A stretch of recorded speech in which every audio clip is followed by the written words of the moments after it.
Week 7 of this NFL season, two of the best teams in all of football collide here in the Metrodome. The Denver Broncos and the Minnesota Vikings. And hi, everyone. Welcome to Minneapolis. Along with Phil Simms, I'm Greg Gumbel. Well, just as the Broncos were ready to welcome back their starting quarterback, Jake Plummer, he breaks a bone in his foot this week. And so Denver again turns to the veteran Steve Beuerlein, and they hope to put a dent in what has been thus far a perfect season for the Minnesota Vikings, who come into this game at 5-0. And Phil, the Chevrolet keys to the game. Well, there's a couple good ones to look for today in today's game, Craig. Can Denver stop the big play? That means Randy Moss down the field catching those big passes and Dante Culpepper scrambling. Also, Purple Mountain's majesty, the Minnesota's Vikings offensive line. It's big, it's talented. Can you keep them from dominating the game? It's big, it's huge. It's the Vikings hosting the Denver Broncos, and we'll be back to the Metrodome after this word from your local station. Home of Super Bowl 38. This broadcast is brought to you in high definition by DirecTV.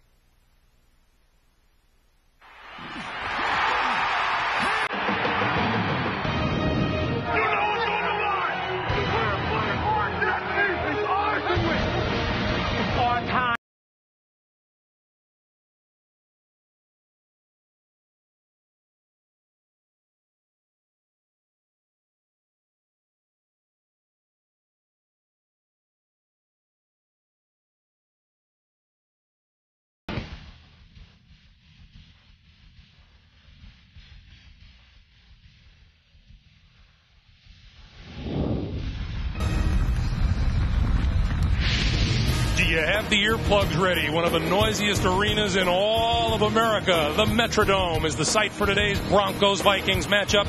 With Jake Plummer's latest injury, 17-year vet Steve Beuerlein is Denver's starter at quarterback for at least the next month or so. Minnesota has waited 2.5 games for the return of their starting quarterback. Dante Culpepper is healthy, and he's back for the 5-0 Vikings. Subway. Vikings coming off a bye week. Their fans are pumped and hungry for action. Let's go down to the sideline, and Armin Katayan. Armin. Thank you, Greg. Well, the big matchup today is the big matchup between cornerback Lenny Walls, a second-year player, and all-pro wide receiver Randy Moss. Speaking of Randy Moss, Greg, he hurt his lower back about a month ago, and even after a bye week last week and a week of treatment this week, we were told on Friday he's still not feeling right.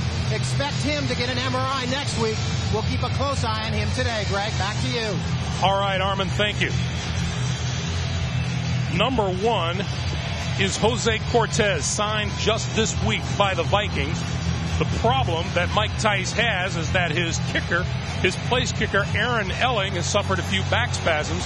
Tice doesn't want to risk making an injury even worse, and therefore signed Cortez for kickoff duties this week. Number 81, Chris Cole, is deep for the Broncos, who won the toss. They've elected to receive, and we are underway. This is Cole at the 5.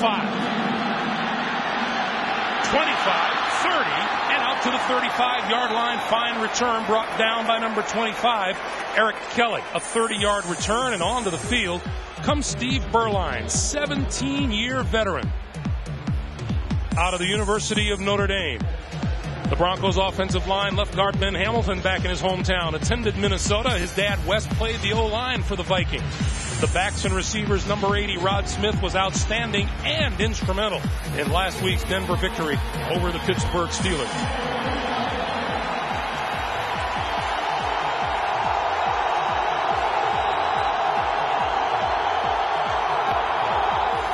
Clinton Portis on first down, running room. Penalty marker flies as Portis works his way out to about the 43-yard line. Our referee today is Bill Carollo.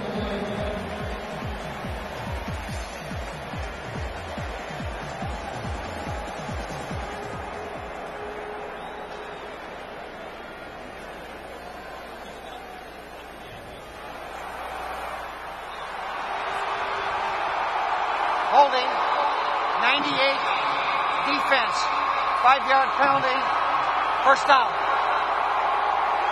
So the penalty gives Denver a first down. The Minnesota defense, the front line, Kevin Williams has been a good addition for Mike Tice. First round draft pick out of Oklahoma State with a pair of sacks. Chris Claiborne has a pair of sacks, a couple of fumble recoveries, and an interception. He teams with Greg Biekert and Henri Crockett. And the Vikings secondary boasts the NFL's interception leader in safety Brian Russell. He has 5. Defensive coordinator for the Minnesota Vikings, George O'Leary, as the Broncos line of scrimmage now is the 48.5-yard line.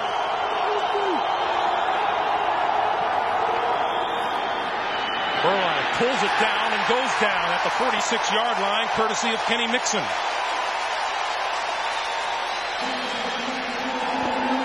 The big difference in the Minnesota Vikings defense this year over last year, as Mike Shanahan said, it's strictly the pass rush. That's the big reason why they're getting the turnovers, and it's made the biggest difference in this football team this year. Well, that sack, a little bit of an improvement over Steve Beuerlein's first pass attempt a week ago against the Pittsburgh Steelers, which was intercepted.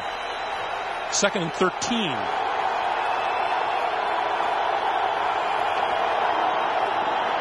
Portis. And finally brought down at about the 48-yard line, close to the original line of scrimmage. It'll be 3rd and 11. You know, Greg, you talked about Steve Beuerlein last week making a start against the Pittsburgh Steelers. He said it was tough. They got a 3-4 defense. You're not used to it. It was hard for him to adjust. It's unconventional. And he goes, I feel a lot better this week. Even though it's on the road, the Minnesota Vikings, they don't do a lot of different stuff on defense, so it makes a quarterback confident in what he's doing on the field. Conventional defense, so a more conventional game plan. Portis, the lone back, as Beuerlein works out of the shotgun. Running out of time, and down he goes. Kevin Williams, number 93, along with Lance Johnstone. Oh, what did I just talk about? A little pressure on the quarterback. But what does it this time is the coverage down the field. It's not there. Long yardage situations in this dome. Crowd noise and good pass rushers. That is going to be a tough day for Steve Beuerlein. 2 pass attempts, 2 sacks. Micah Norm had an outstanding day punting the ball against Pittsburgh. Gets it away. And from the 15, it's Keenan Howery. Howery shakes a couple of tackles and is down at about the 21 or the 22-yard line. 44-yard punt, 6-yard return. Dante Culpepper back in action after this. Back on the 21st of September, Dante Culpepper fractured 3 bones in his lower back. He's missed 2.5 games. This is his first action since then. And what Dante Culpepper brings to this Minnesota Vikings offense, extreme talent and a lot of enthusiasm and emotion. The first play is a running play. Mo Williams, left side, got a couple. 2-yard pickup. The Broncos offensive line, or rather the Vikings offensive line, Matt Burke has been to the last 2 Pro Bowls. He anchors a huge offensive front line for Minnesota. Randy Moss, steady and dangerous. His 6 touchdown catches tied for the best in the NFL coming into the week. 2nd and 8. This time Williams teams with Charles Stackhouse in the backfield.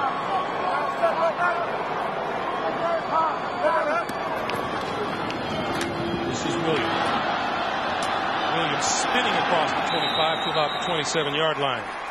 Monsanto Pope with the stop and a look at the Bronco defense.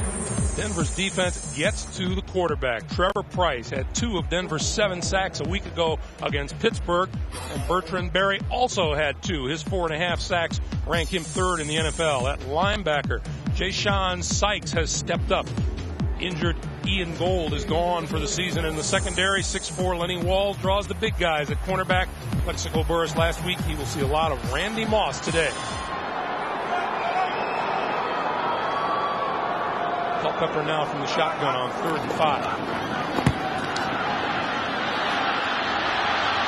On the move. Throws it away. Reggie Hayward applying the pressure on Dante Culpepper, and so it's 3 and out for the Minnesota offense. Well, the one thing you want to do to Dante Culpepper, don't let him step up. If you want to chase him out of the pocket, make him go sideways, then you have a tremendous chance of tackling him and not letting him scramble for first down. Trevor Price told us last night that that big offensive front line, all they want to do is get in your way and make you go around them. And Trevor Price said by the time you get around David Dixon, the ball is long gone. It's too late. Good first series by both defenses. Deltha O'Neal is deep for the punt. End over end, bounces at the 40 and takes a Minnesota bounce. And will come to rest at about the 30-yard line.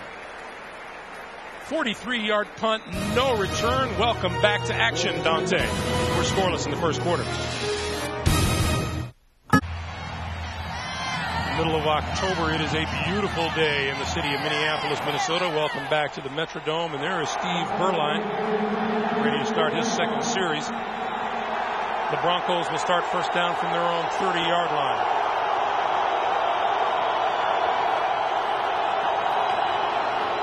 Play fake to Porter. Beuerlein gets rid of it. Crossing pattern incomplete, intended for Shannon Sharp. It'll be 2nd and 10. You know, Steve Beuerlein is a guy who showed up for practice this week and didn't know until he was in the complex for a while that all of a sudden he was the starting quarterback again. Yeah, that's right, Greg. It's kind of funny, but a lot of people think that Jake Plummer, that he's out, that this team is going to fall apart. Look at some of the numbers Steve Beuerlein has accumulated in his career. He had some terrific years with the Carolina team, and he came in after the Pittsburgh game, happy they won, going to go back to being the backup quarterback, relax, let the body heal up, and all of a sudden, turn it back on, you're the starting quarterback again. Portis, no place to go. Stunned at the 30-yard line. Defense led by Chris Claiborne and Greg Beaker. Now, there's a couple things today to look for in this game. Mike Shanahan, we talked to him last night. He says, wow, last week our offense, that's as bad as we have been in a long time. And, Greg, you're talking about Steve Beuerlein. I'm saying he can do some good things on the field. The Minnesota Vikings said it to us this simple. We stop their running game, we're going to win because Steve Beuerlein can't beat us. 3rd and 11. Throwing this side. Portis out of the backfield has the football and is going to come up short. First down yardage at about the 39-yard line. Beaker and number 22, Ken Irvin, after a 9-yard pickup, and onto the field comes the punting unit. And, you know, we talked about it. We even asked Mike Shanahan, what's the difference you see in this Minnesota's defense? And he said, pass rush. That is the first time Steve Beuerlein's dropped back and actually had a chance to look down the field and make a good throw. Mentioned Micah Noor had a terrific day kicking the ball last week. He kicked 6 times for almost 53 yards a punt. This is his second of the day. This is a good one too. Keenan Howry from the 14. Clean sailing up the sideline. Penalty markers fly, and he is knocked out of bounds just inside Denver territory. Keith Burns with the stop, and let's check the flags. And there are a lot of them. It's indoors. They can throw those flags farther.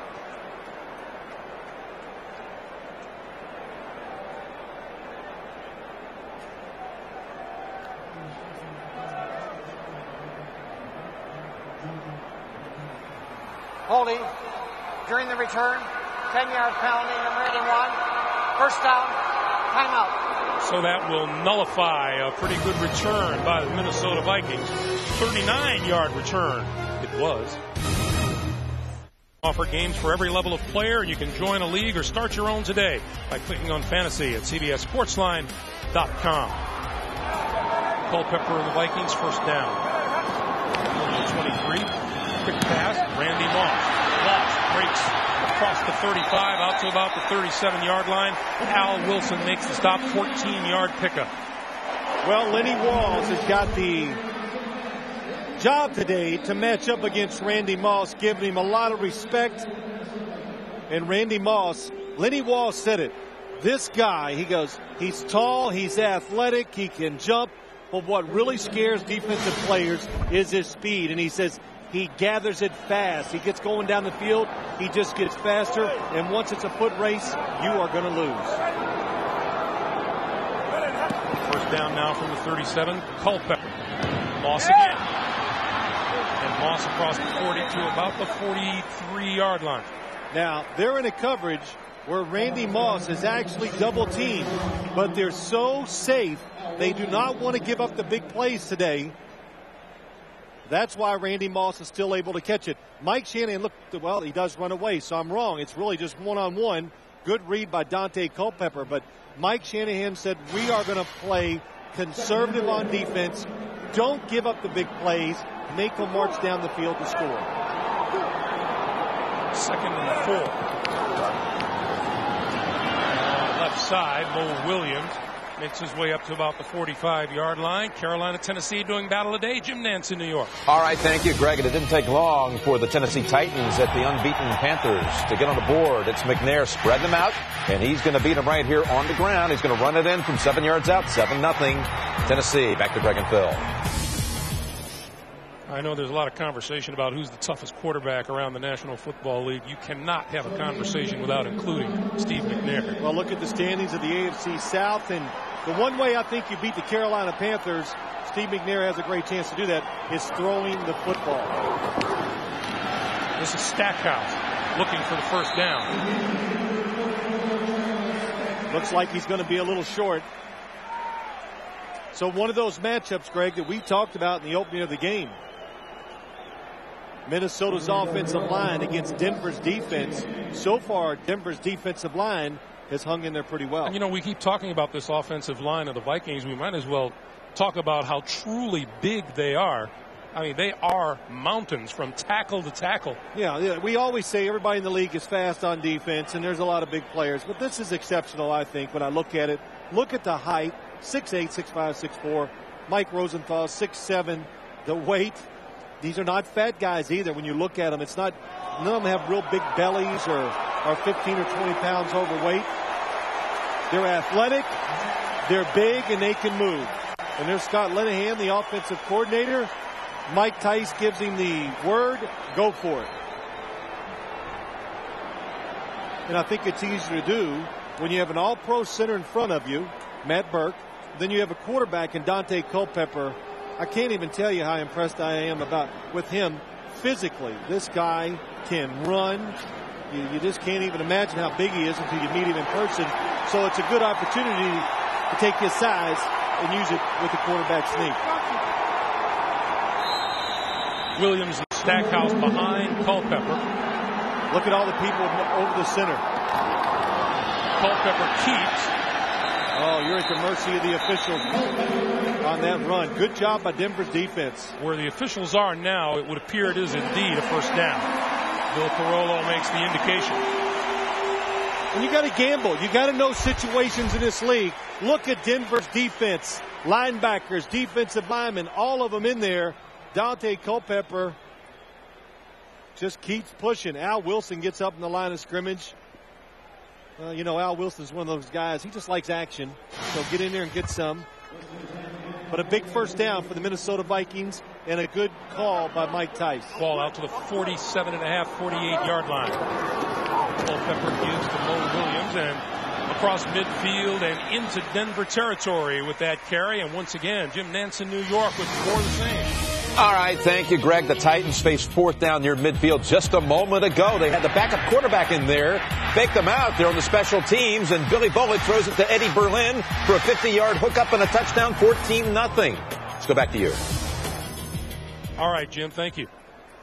Tennessee Titans looking up at those Indianapolis Colts. It's going to be an interesting fight from here to the end of the season. Early in the game, on the road, good team, take a chance. Good job by Jeff Fisher. Culpepper pulls it down, and now he's on the move. Looking, throwing downfield for Kelly. Campbell complete. Campbell to the 10, to the 5, touchdown.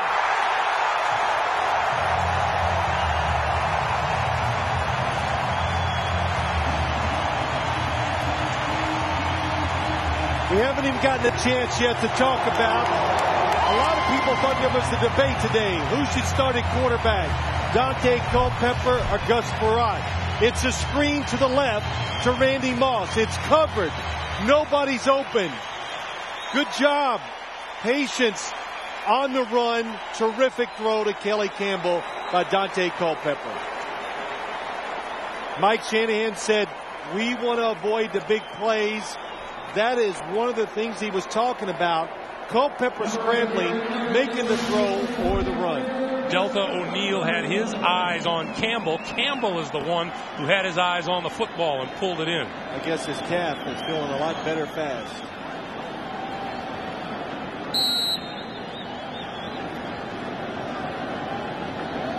Kelly Campbell has made 9 catches this season, 4 of them for 40-plus yards. The extra point is up and good. 6 minutes, 10 seconds to play first quarter. The Vikings get on the board first. Daunte Culpepper, touchdown pass. 7-0 Minnesota.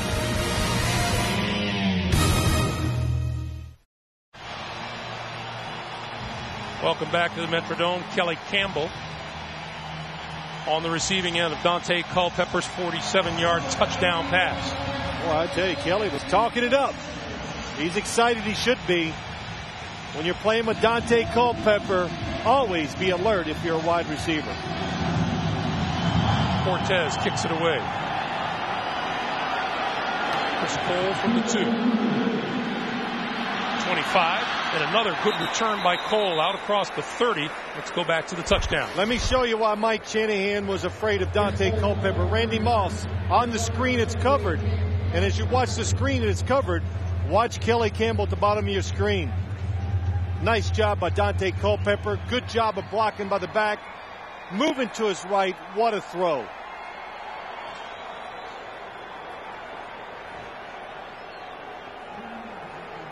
Kelly Campbell and his head coach Mike Tice on the sideline. It's awesome. Mike Tice, he's a tough guy, but he shows his players a little love when the opportunity is available. Portis, right side, running room, 40, 45, midfield, inside the 45-yard line, and a first down for the Denver Broncos. I got a feeling this Denver's offensive line got a little chewing out when they went to the sideline. I could see after the last series how mad Mike Shanahan was. You saw Kevin Williams, the defensive lineman, go to the ground. The Broncos blocking techniques, they're new to teams. This Minnesota Vikings team, they haven't seen it. Defensive lineman hit the ground. Clinton Portis makes a big run. And we talked, Greg, to Chris Hovan, and there's no doubt. You read it all the time. You hear about it. But defensive players say it. It is different when you play the Denver Broncos offensive line. Berline with protection. Rod Smith. Smith for the first down inside the 35 to the 33-yard line. Yeah, Chris Hovan said, practice staying on our feet, practice chop rolling. Yeah, that's right. If they touch you, you usually go down. Watch Hovan 99. It's not a run play, so it's a little different. But one of the techniques he talked about when they're trying to stay up against a run, think about a defensive lineman. He says palms down. Take your hands and put your palms around. What he means by that, get your hands on the offensive lineman, push them down so they can't get to your feet and knock you down. First down Denver at the Minnesota 33. Berline on the move, throwing deep for Rod Smith, intercepted at the 5. Brian Russell. Russell has just tied Paul Krause with his 6th interception in 6 consecutive games, the Minnesota franchise record. The NFL's interception leader has picked off another one.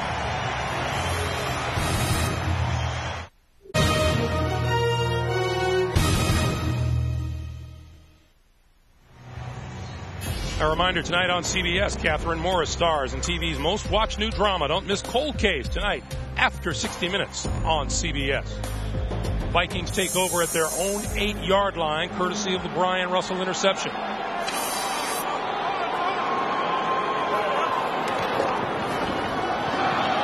on the ground, left side, out to the 15-yard line. Sam Brandon will helping with the stop on Mo Williams. Let's go back to the pick. Yeah, let's go back to the interception, Greg. Chris Hovan sees the play action pass. gets to Steve Beuerlein, who cannot throw the ball far enough because of that. There's Russell, but also look at the tight end over the middle, how wide open Dwayne Carswell is. Pressure on a quarterback. They can't make the throw as accurately, but they can't see. Steve Beuerlein has time. It's an easy completion over the middle to Dwayne Carswell. On 2nd and 3, Culpepper pulls it down, looking around, look at the protection. Finally, on the move, has time, and throws it away. You just don't get much more time than that. There's a penalty marker down on the far side of the field. Could be an offensive lineman down the field. You know, to go back to that interception, one other point. Kevin Williams, the left defensive end, made Steve Beuerlein leave the pocket. That allowed Chris Hovan to make the hit that caused the ball to go short. And there's a guy that was doing his job correctly. He saw it was a play action pass, stayed deep, and he gets the interception, Brian Russell. For a guy who played quarterback in college, Brian Russell is doing okay as a defensive back in the NFL. It usually doesn't work, but he did get to play some defensive back in college. Prepared him. Ineligible player, 78, illegally downfield on the pass. 5-yard penalty, replay second down. Because, you know, you don't normally think that those quarterbacks could possibly do anything else out there. Yes, I know what you're saying, and Greg, I'll agree with you. Most of the time that is the case, but there are exceptions, and he is definitely one of them.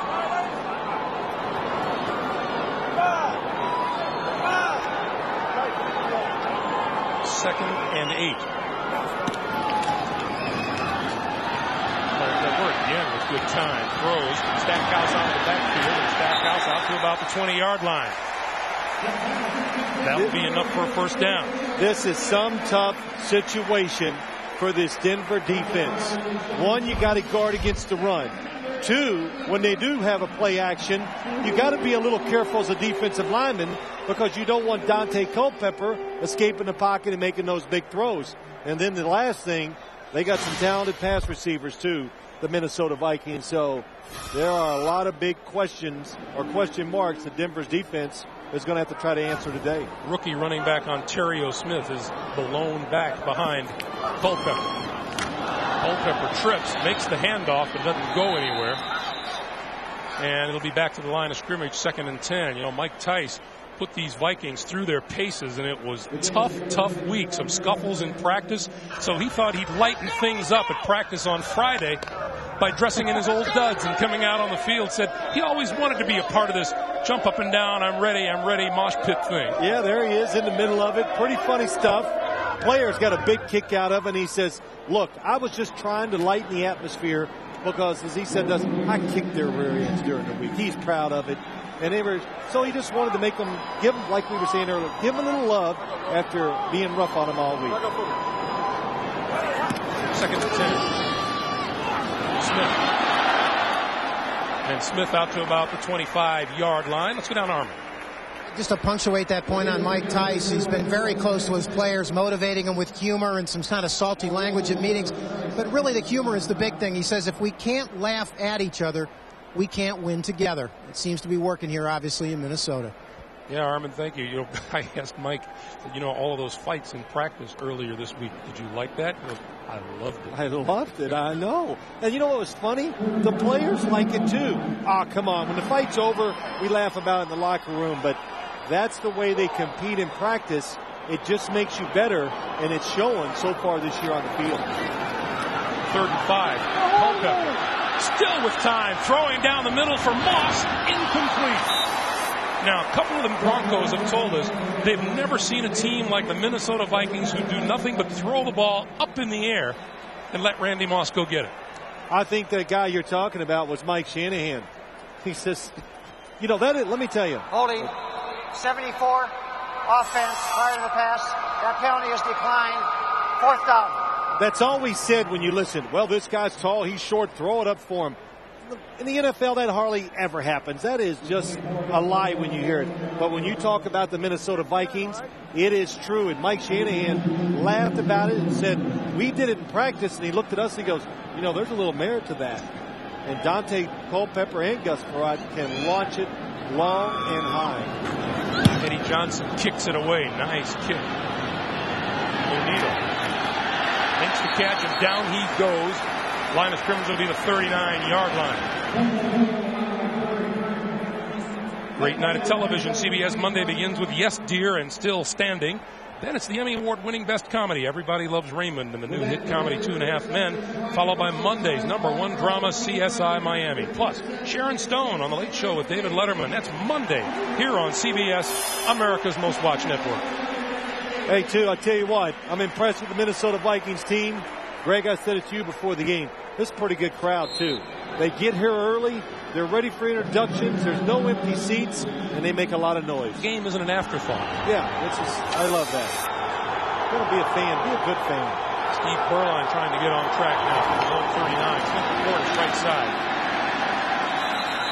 To about the 40. Fred Robbins, number 98, makes the stop after a 1-yard gain. It'll be 2nd and 9. Yeah, this Denver offense, they can still, even though Steve Beuerlein, of course, is not as fast or mobile as Jake Plummer, they can still run bootlegs. They can fake it and roll him out. He's definitely athletic enough to do that, and they're going to need that.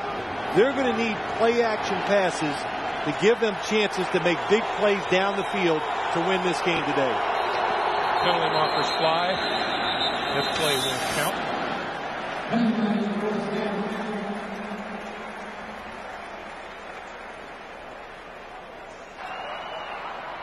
Prior to the snap, false start, 84, offense.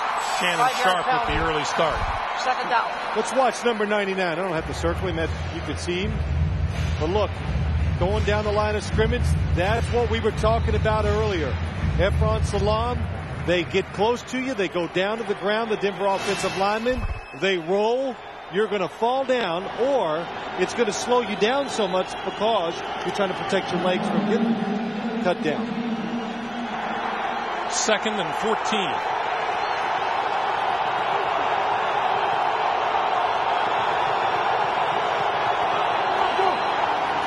Quick drop to Beuerlein, and he's running out of time, and he goes down.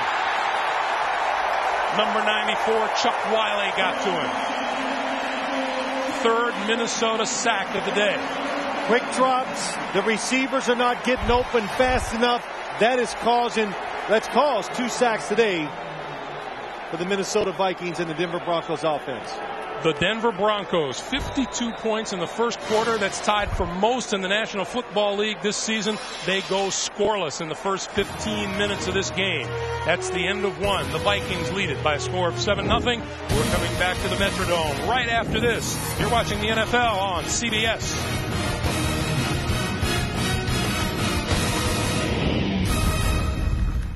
Welcome back to the Metrodome. Greg Gumbel, Phil Simms, Armin Katayan, and the rest of our ace CBS sports crew. The start of the second quarter. And Beuerlein and the Broncos looking at a 3rd and 21.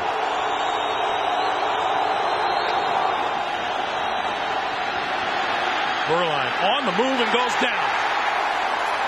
Lance Johnstone gets the 4th Viking sack of the day. Now, only in a situation like this does it become so painfully clear to Denver the difference between a Steve Beuerlein at quarterback and Jake Plummer. Well, it does, Greg. A tough situation. Steve Beuerlein just got to know 3rd and 21. Look short. If it's not there, get rid of it. A good pass rush, the crowd noise. It's very, very difficult on the Denver offensive line.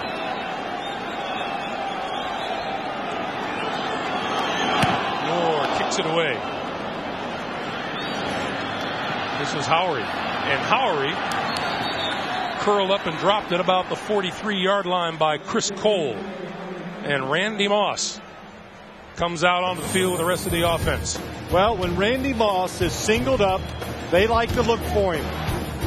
So when there's just one guy covering him, you can expect the football to be thrown his way. Well, that's enough of that. Let's double team him. But here's what I like. When in doubt, just throw it. I'll get it. Raises that arm up. You see it a lot when you watch the Vikings play, and this is what has happened so far today. Randy Moss versus Lenny Walls. From the 43-yard line, Culpepper to throw. throwing deep for Burleson. Incomplete. Coming back to make the play was Kelly Herndon. Excellent job by Kelly Herndon. I don't know where to begin. First, Dante Culpepper. It just looks like he's in his backyard playing. Doesn't get rattled when people are around him. Makes the perfect throw, but Kelly Herndon times it just right. Puts that arm up. When the receiver raises his arms, if you're a defensive back, start swatting his hands and knock it down because you know the football is close. Dwayne Bates, the other wide receiver. There's the defensive coordinator, Larry Coyer, for the Broncos. Dwayne Bates couldn't go today, and so Nate Burleson, the third-round draft pick out of Nevada, gets the start opposite Randy Moss. Play fake. Culpepper now flips it to Stackhouse, and Stackhouse is corralled at about the 46-yard line. You know, it's another good example of Dante Culpepper. This is the first time I've ever got a chance to watch him play in person, and first time I had a chance to watch him practice. But when you study him and you know all the problems he had last year, interceptions and fumbles, when you watch him now, you can see he's very cognizant of it, not taking chances, and he doesn't have to. When you're like him and you can run and you got so much talent around you, don't take a chance. That's why. That's one of the big reasons why he has not thrown an interception this year. 3rd and 7.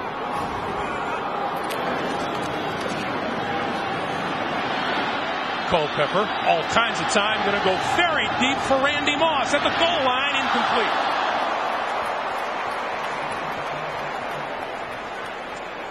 Boy, I tell you what, if you're a Denver coach, you're standing on the sideline and you just go, hold your breath as the football's in the air. Randy Moss, another good protection by the Minnesota offensive line.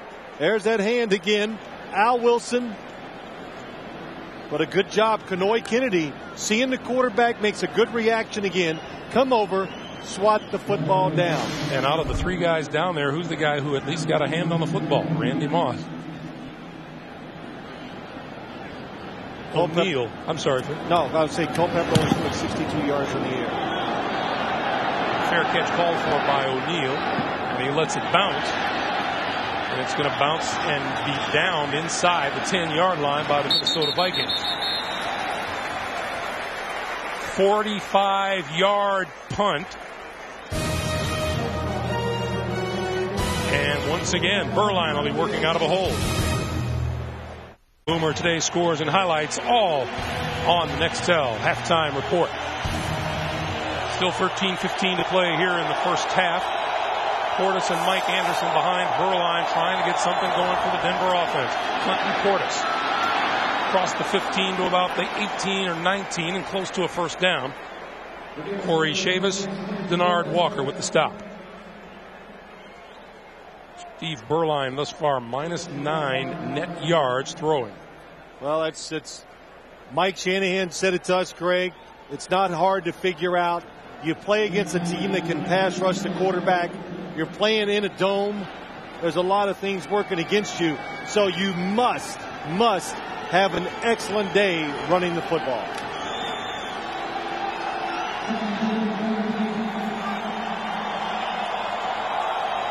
Mike Anderson and Reuben Drones are in the backfield on 2nd and short yardage. This is Anderson, and Anderson out across the 30. Denard Walker makes the stop, but it's a first down Denver, and we check in with the NFL Today in New York. All right, thank you, Greg. Baltimore was down or up a quick 7, but Cincinnati has come storming back. 3 unanswered touchdowns. Here's the most recent one. It's Kitna. Ball deflected by Ed Reed, scooped up by Chad Johnson, 82 yards and a 21-7 lead. Back to Greg and Phil. All right, Jim, thank you. And there you see the AFC North standings. Baltimore, Cleveland, Cincy at 1-4. Everybody's still thinking they can win this division before the year's up. Beuerlein throwing out here, and that's complete to Drones out of the backfield, and Drones for another first down across the 40 to the 42. 2 good running plays by the Denver Broncos, then the play action pass. That's how they want to script it today. Now, here's one thing Steve Beuerlein pointed out to us last night in our conversation to him. One huge advantage that these Minnesota Vikings have, especially on defense, they are almost always playing with a lead. They came into this game, and 75.9% of the time they have led this season. Defensive linemen love that. Out here to the side, and that's complete to Drones again, and Drones across midfield and into Minnesota territory. It'll be 2nd and 1. When you watch the Minnesota Vikings defense, I think it's improved dramatically over last year. But when you watch other teams play them, the biggest thing I think the other offenses this season haven't done against them, they haven't been patient enough. I see short passes. George O'Leary, the defensive coordinator, the short throws out towards the sideline have been open, but most of the quarterbacks have been way too impatient playing against his defense. On 2nd and 1, Portis looking for and finding the first down to the 47-yard line of the Minnesota Vikings. Miami and New England doing battle today. Jim Nantz in New York. All right, Greg, and Miami is on the board. Patriots had an early field goal lead, but here it's Fiedler, Chris Chambers, 7-3. Dolphins, second quarter. Back to you. Now that'll make a coach mad. I think Jay Fiedler just threw that into double coverage, and they still got it in there. So either they knew something or New England was not quite on top of it. You can tell that's a first place battle going on in the AFC East. On first down, Beuerlein got hit as he threw the ball, and it's incomplete. Brian Russell on the blitz came up from behind. Well, and it's probably good because the person he wanted to throw it to, Rod Smith, was double covered. The safeties are going to be there, and I think they're going to pick it off. Here comes Rod Smith across the blitz. Watch Rod Smith come across the field. Brian Williams is there. Corey Chavis is behind him. That would have been trouble. There's Jake Plummer, the injured quarterback. Broke a bone in his left foot. Will be out at least a month. Beuerlein on the run again. And threw it away. This time, Chris Claiborne. Think Mike Shanahan is going to want to address some protection? Well, I think Mike Shanahan and the Denver offense, or Denver sideline. The ruling on the field is a quarterback fumble by rule. Fumble out of bounds. We brought back to the spot of the fumble. 3rd down.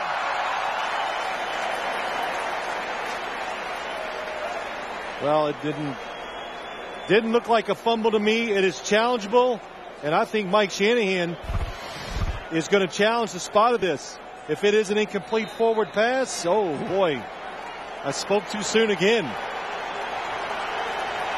That ball was hit out of Steve Beuerlein's hand.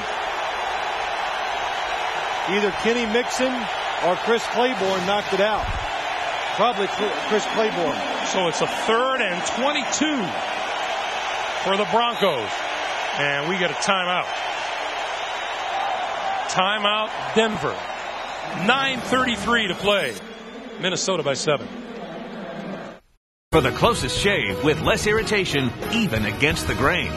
And by Kia Motors. Kia. Make every mile count.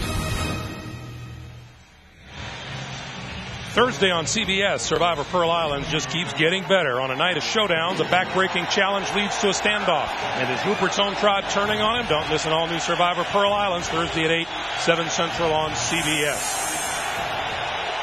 3rd and 22. Beuerlein going deep. It is going to be intercepted. Corey Chavis with blockers. Back to the 40. Midfield. Lost the football. And it looks like it was covered by a Viking.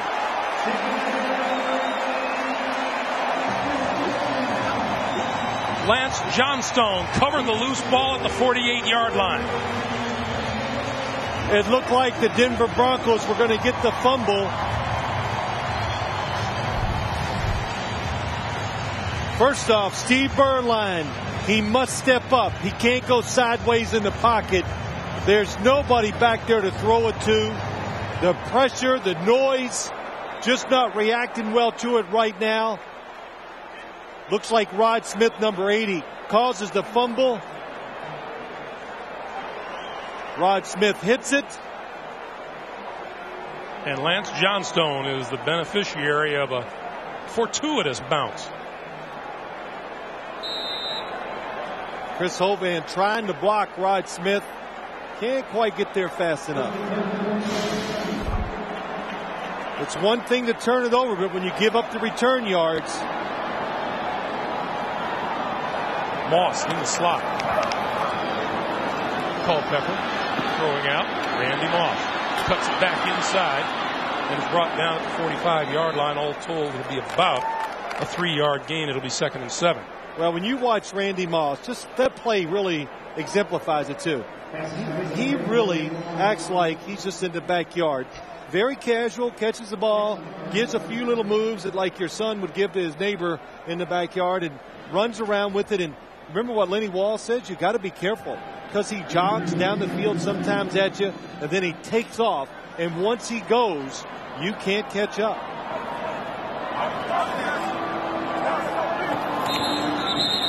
You know, too, Greg, it's a penalty on the flag.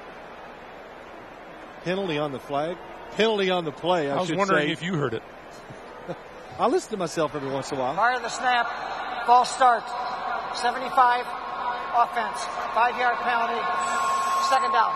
Now, we all know about Randy Moss's problems he's had the years up here, but watching him practice, I think we all agreed when it was over, we were surprised with the way he handled himself, the way he talked, the way he kidded around the players, the way he brought some juice or some emotion to practice, and how he got along with Mike Tice, too. Mo Williams trying the right side. A little hesitation, and then he bursts forward to about the 45-yard line. Boy, everything we heard about Randy Moss was that he's grown up. He's grown up. Well, we asked Dante Culpepper the difference in Randy Moss these days. He's growing up a lot. He's understanding, what it's going to take to be successful. He knows he's good, but he's realizing that it's a team, and he's always being watched by the younger players on the team. He's watched by everybody, so he's growing into a better leader, I think. It's always a good thing to grow up. 3rd and 7.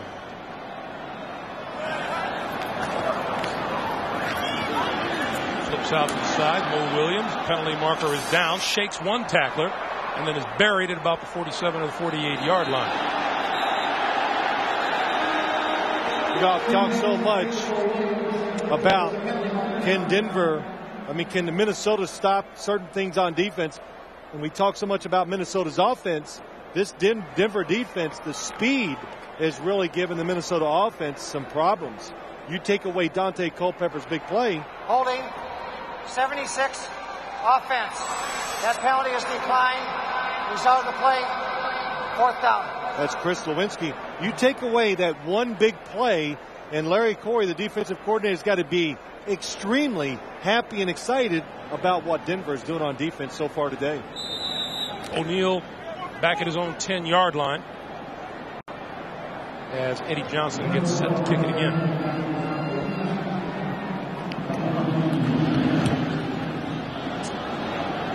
Fair catch called for, and this time O'Neal will make the catch at about the 16 or 17-yard line. We have 7:07 to play in the first half. Beuerlein, a tough day, but he's still down just a touchdown. 7 minutes and 7 seconds to play in the first half. The Minnesota Vikings on a Dante Culpepper touchdown pass to Kelly Campbell. Leaded by a score of 7-zip. First down, Denver at the 17-yard line.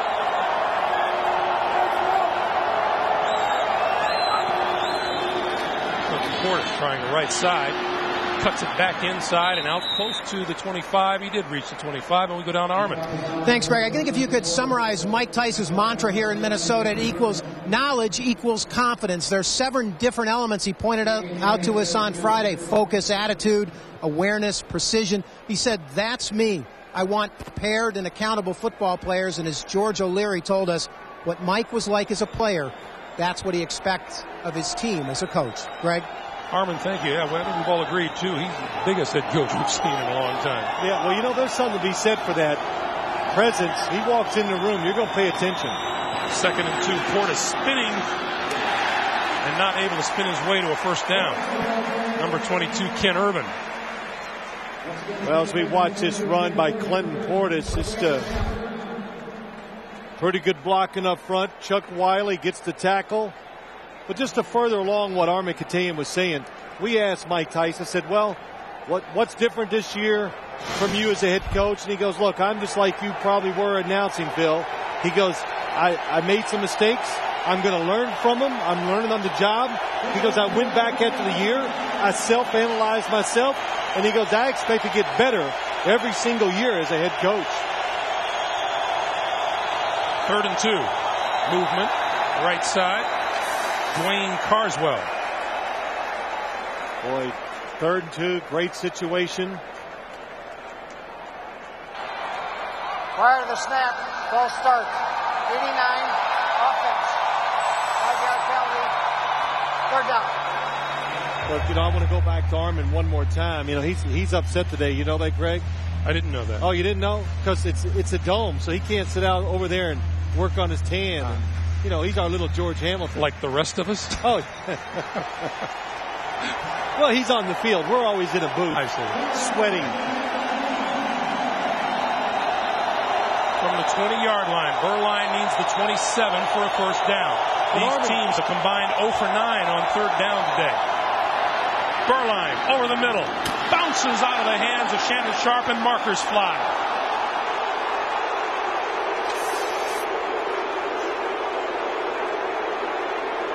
Sharpe is still on the turf.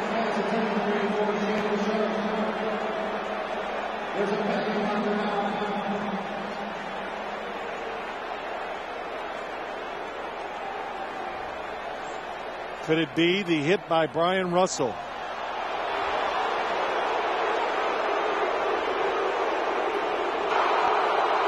Pass interference. Number 55. Defense grabbing his jersey while the ball is in the air. Automatic first down, spot the foul.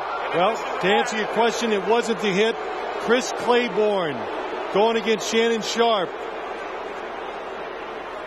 did have a hold of the jersey, had his hand on him. It did not affect Shannon Sharpe running, but if you grab the jersey, they're going to throw the flag. I think you suspected the same thing I did, that it might possibly have been falling under the category of Russell hitting a defenseless receiver. Yeah, that's right, and that's what Mike Shanahan was arguing for.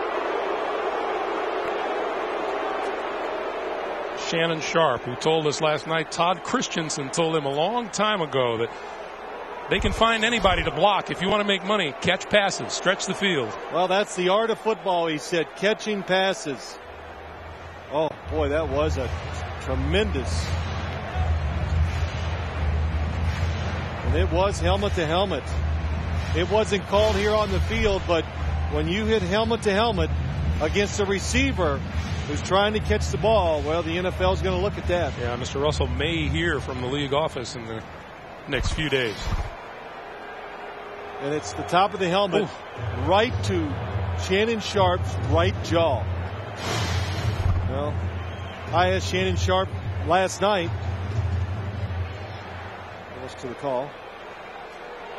There are 2 fouls on the play. Pass interference on the defense, number 55. That penalty is declined.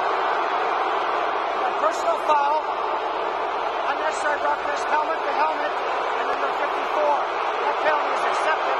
15-yard penalty in the previous spot. First down. Well, he got part of it right. It wasn't Greg Beaker with the helmet hit.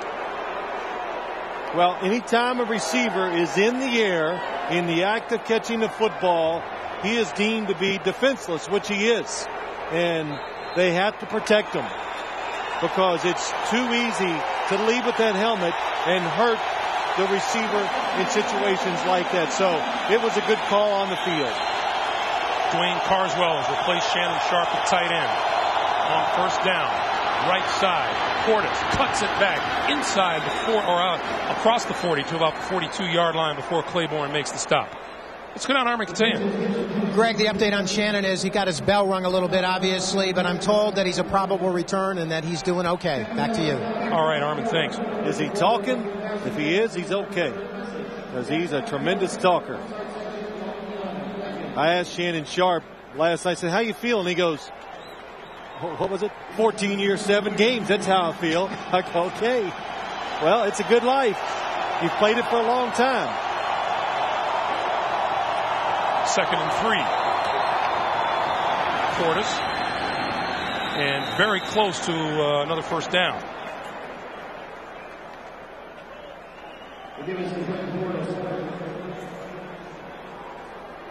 It is a first down for the Broncos. Shannon looks like he's antsy to get back into the action.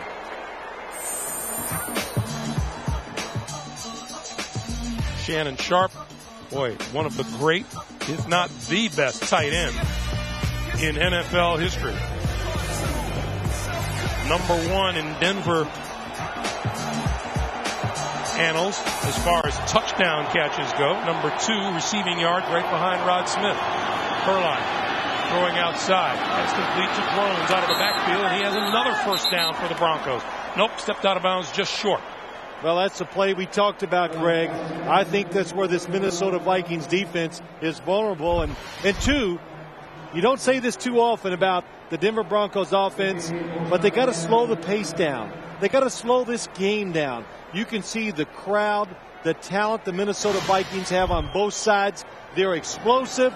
So get it down, calm everybody down, and I think that benefits your team the most. Mike Shanahan over there wondering just what he can do to slow down this pass rush of the Vikings. 2nd and 2. Here comes Chris Cole. Cole to the 40 and out of bounds. Well, that'll slow them down some more. Anytime you see a defense getting too anxious going towards the football, then you run a reverse to make them think and to slow them down. 84, Shannon Sharpe back on the field as the Broncos register a first down. And 2. Denver starting to show that they can run the football against this Minnesota Vikings defense. And the Vikings expected it. They'll come out and run some more. Well, you even said it, Greg, just listening to Mike Shanahan last night, how mad he was the fact they couldn't run it last week. Had a timeout called just before the snap of the ball. Denver called timeout. They used their second here in the first half. Broncos on the move. 2:43 to play in the first. The NFL on CBS is sponsored by Wrangler, real, comfortable jeans. And by Wendy's new homestyle chicken strips. Another reason it's better here. Pro Bowl voting's underway at NFL.com. Vote now for the players you think deserve to be sent to the 2004 Pro Bowl in Hawaii this coming February. It's all at NFL.com or at NFL on AOL. Isn't it, I don't mean to judge here, but isn't it a little early to start to vote for the Pro Bowl? I do what I'm told, Phil. You do it well, Greg. First down. On the blitz, they give it to Portis, right side, and boy, Denver having a good time running around the right side of that Minnesota defense on this drive. Well, Greg, I think you're right. The right side seems to be the spot that Denver has picked to run the football. Just like that play. Clinton Portis is getting outside, and there are no defenders there. Look at the formation. Rod Smith's going to break down. Nobody on the outside forcing the runner back inside, and I'd say that's about the 4th or 5th time we've seen Portis get to the outside with nobody there to tackle. Coming up on the 2-minute warning. Beuerlein, straight drop, going deep, far side of the field. That is pulled in inside the 10-yard line by Portis.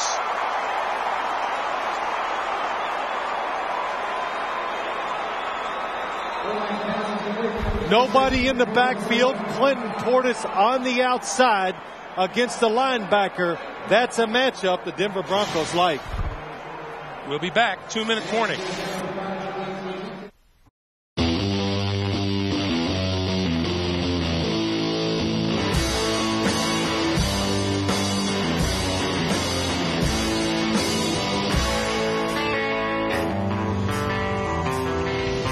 1:55 to play here in the first half, and the Denver Broncos, partly because Beuerlein has thrown 2 interceptions, partly because he's been sacked 5 times. The feeling is that they've been throwing all over the field, but here they are with a chance to tie the game. Yeah, it's true, Greg, and I have figured it out for Steve Beuerlein.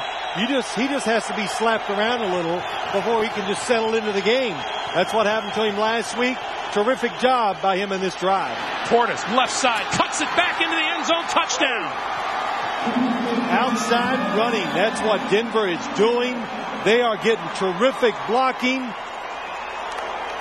The Minnesota defense, sorry Greg, but the Minnesota defense has nobody on the outside to help. Watch, Efron Salam, number 74.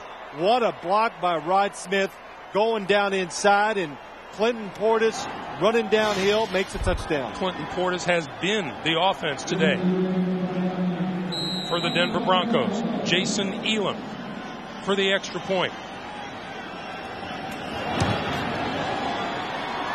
And it's good.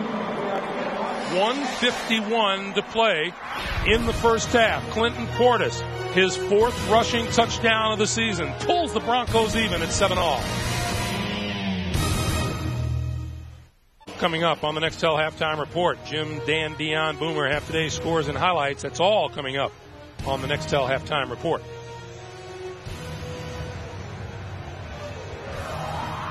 Well, we were talking to Mike Tice yesterday. Here are 2. Fear the Turtle. Boomer Esiason now in the Maryland Hall of Fame. Both of them are quarterbacks, and, well, it's a knockout. Boomer Esiason. Well, it's still important to point out, though, that while Mike Tice was there, Boomer was his backup. Yeah, but I think Boomer was a freshman and Mike was a senior, right? Is that, if I heard him right? So, good job. From the goal line, it's John Avery, number 33. And tripped up short of the 20, loose ball. And the officials say the Vikings have recovered. Let's go back to the Clinton Portis TD. Yeah, let's go back. I want to show you. Rod Smith, number 80, here he comes, is going to block down, and it's about the 3rd time I have seen him get a terrific block to let the running back, Efron Salam, lead the way, letting them get outside. And it's Rod Smith. He doesn't always have to do it with catching passes. Steve Beuerlein said he's never been around anybody like him. He's clutch. He's tough. He does whatever it takes to win a football game. Mo Williams on the carry and noses his way across the 20 to about the 22-yard line. Vikings have all 3 of their timeouts remaining, and the clock moves up on 1.5 minutes to play. That's right. Toughest thing about a 2-minute drill, when you're on offense, they have the time. Greg, you said 3 timeouts, is getting it started. Once it gets started, it's hard to stop it. Culpepper throws outside, complete to Moss, who gets out of bounds across the 30 at about the 32 or 33-yard line. Lenny Walls with the coverage. No, he didn't get out of bounds. Anytime a receiver is coming back, and if he's pushed out of bounds by a defender, the clock does not stop. So it's a first down. We're under 1 minute to play. Culpepper steps up, short flip to Mo Williams, and Williams to midfield to the 45 of the Denver Broncos. And the Vikings call timeout. Stopping the clock with 45 seconds to play. A lot of purple in Minneapolis.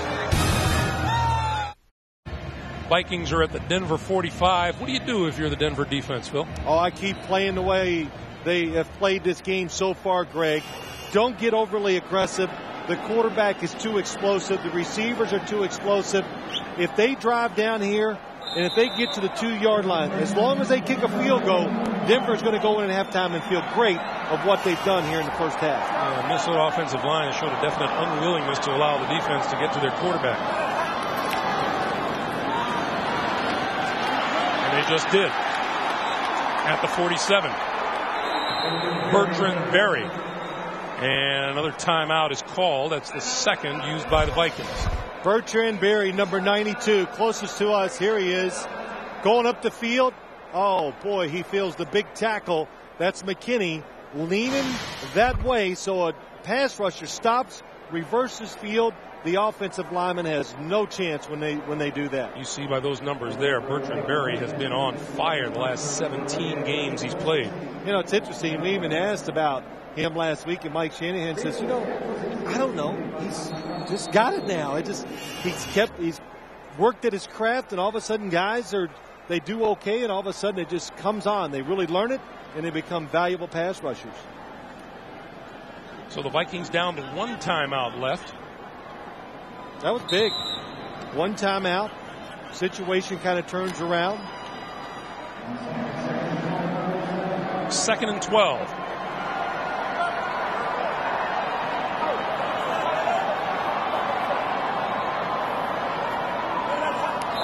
And Randy Moss started a little too fast on the far side of the field. You're kind of right, Greg. If you listen to you and I in this game. Prior to snap, ball starts, 84, offense, 5-yard penalty, still 2nd down. I'm kind of right? Well, all right, you're right. Okay. Oh, it's all Kind of one. right. But no, if you're home listening, you say, wow, you think the Minnesota Vikings, what we've been talking about, are up, 17-0, and it's amazing. The Denver defense has been very good so far today, and that's why we're at 7-7. Culpepper runs out of time, and he goes down back at the 40-yard line. Trevor Price got to him. And I said this last week when we were doing the Pittsburgh Steelers game. When you watch this defense, it has no holes. They don't break down. You can't give them formations that disrupt their coverages, and that is the biggest difference in this football team this year. Culpepper with time running out here in the first half. All kinds of time. Going to throw it deep for Moss. Pulls it in at the 10-yard line. Flips it over his head. This is a touchdown.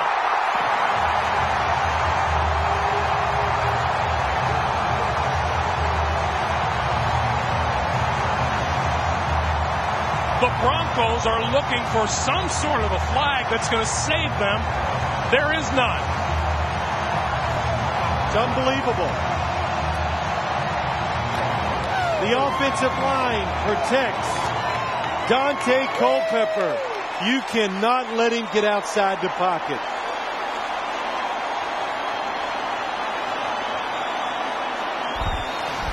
Mike Shanahan said he's never seen anything like it.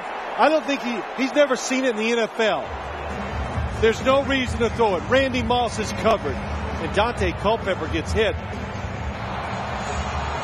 ruling on the field is Minnesota made a completed pass. 84 lateral later backwards.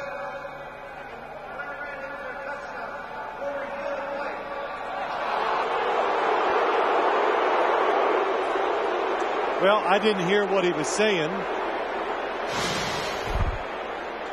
But I believe the safe assumption is that Mike Shanahan is going to challenge whether it was a lateral. It's under 2 minutes, so this comes from upstairs. It'll be an automatic challenge. And there is no time left on the clock.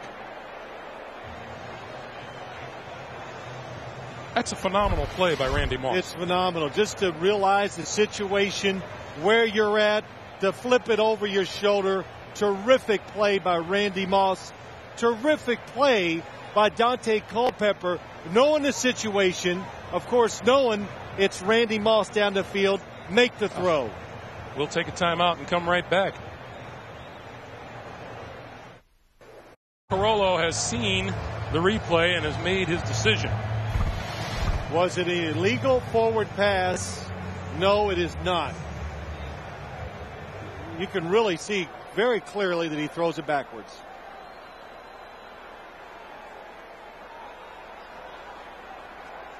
Presence of mind by Randy Moss. Oh, that's incredible. It really is. Bertrand Berry hitting Dante Culpepper as he throws it. He's on the 13 to 14. Laterals it to the 15.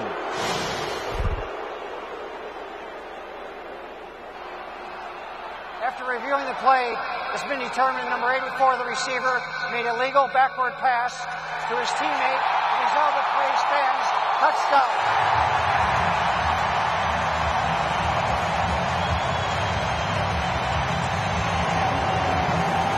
every time you look at that play, you marvel at Randy Moss's vision and presence of mind. Well, you know, we talked to Mike Tice on Friday, and he looked at us and he goes, I got to even admit, I go to my coaches sometimes, schoolyard, and everybody knows what it means. Just throw it up to Randy Moss. And you just do not hear terms or think or do those types of things on a football field in the National Football League. But in this first half, Daunte Culpepper's been outside the pocket about 5 times, and twice he's made big plays. Mike Shanahan told us yesterday that they spent a good amount of time in practice this week just throwing the ball high and far in the air to try to defend against just such a play against Randy Moss. The touchdown covered 59 yards. It was a 3rd and 24. And Minnesota grabs a halftime lead. We check in with Armin. Mike, I saw you shaking your head, looking up at the video board. Your thoughts on that last play and the impact emotionally? Well, it doesn't really matter. It's a touchdown either way. Our goal at the beginning of the game is not to give up the big play. We've given up a couple of them. Hopefully we'll get a little bit better in the second half. All right, Coach. Thank you. Greg? All right, Armin. Thank you. For the first time this season, the Denver Broncos find themselves on the low end of the scoreboard at halftime. That's the end of our first half. Minnesota leading the Broncos 14-7. We'll come back with the Nextel halftime report after this message and a word from your local station. You're watching the NFL on CBS. Back to the Metrodome along with Phil Simms. I'm Greg Gumbel. 14-7 Vikings leading the Denver Broncos. It amazes me how one play on each side can change a whole mood. You figure the Broncos score a touchdown, they're right back into this game. Then one big play from Daunte Culpepper through Randy Moss to Mo Williams, and it changes it back to the way it was before. Well, usually at halftime I like to talk about the strategies and what's going to happen in the second half. And the heck with the strategies. It's all about Daunte Culpepper throwing these long, high arching passes. You talked about it. Mike Shanahan said he's never seen nothing like it. They practiced it all week, and he said, you know what? There's some merit to it because it's hard to stop, because the defensive backs panic when the football stays in the air longer than it normally does, and that's what's happened twice today, and that's why Minnesota's winning 14-7. Yeah, take a look at the numbers, and although, as we expected to see, the rushing yardage favor the Denver Broncos and the passing yards favor the Minnesota Vikings, the feeling once again is that the Vikings are very, very dominant in this game, but the Broncos aren't that far behind. Bronco defense has played very well in the first half. Take away, well, you could say a lot of times take away plays, but take away the 2 plays, Daunte Culpepper getting out of the pocket and heaving it, because what else can you say?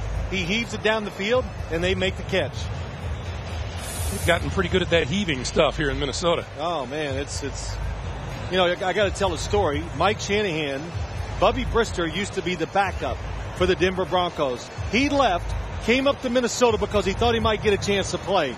He came up here, he sees Daunte Culpepper, and he goes, uh-oh, I don't know about my chances of playing.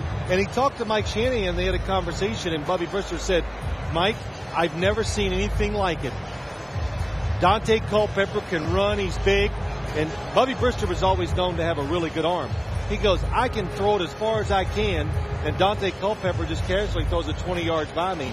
He goes, he's phenomenal. Greg, I've noticed it when I've watched him on TV. I noticed it on film. He throws a very catchable football.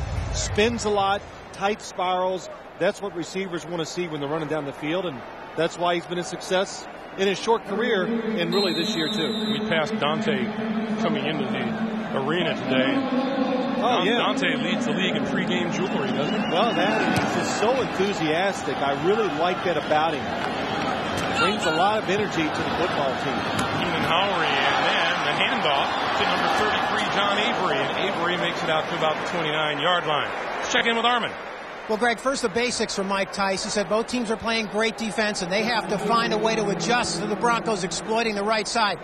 Now on to the supernatural. I asked him about Randy Moss in that last play. He called him a freak. He said, I saw Randy once do a triple somersault into a swimming pool. I went up to him and I said, is there anything you can't do? And Randy goes, well, yeah, I can't play the piano. So that's about it. Armin, thank you. On first down from the 29, Culpepper and company. Mo Williams, right side. And a loose ball. Still loose. And the Vikings recover. Looked like Jim Kleinsasser, number 40, on top of the ball, and there he is. 2 loose footballs today. The Minnesota Vikings have gotten them both, and both have been big plays. Well, of course they're big plays. I can't tell who. Kelly Herndon just keeps going, don't stop, and when a running back gets into the pile, reach in there and try to rip it out. That's what he did, and Vikings very fortunate. 2nd and 14 now. Moss one-on-one at the bottom of the screen against Lenny Walls. The give is to Williams, and Williams breaking outside. Gets back to the original line of scrimmage, and then a couple across the 30 to the 31-yard line. First half leaders on offense for Minnesota. Dante Culpepper, 10 out of 14 for 173 yards and 2 touchdowns. Mo Williams with 28 yards rushing. And on the receiving end, Randy Moss with 5 catches for 77 yards. You know, Greg, we said it earlier in the first half, but because the way they are, Randy Moss, Dante Culpepper move, they do not have to take the chances. They just kind of wait, and then when that big play comes or the opportunity, they've been taking advantage of it. Culpepper chased out of the pocket, on the move, throws it over the middle. Randy Moss, midfield, first down.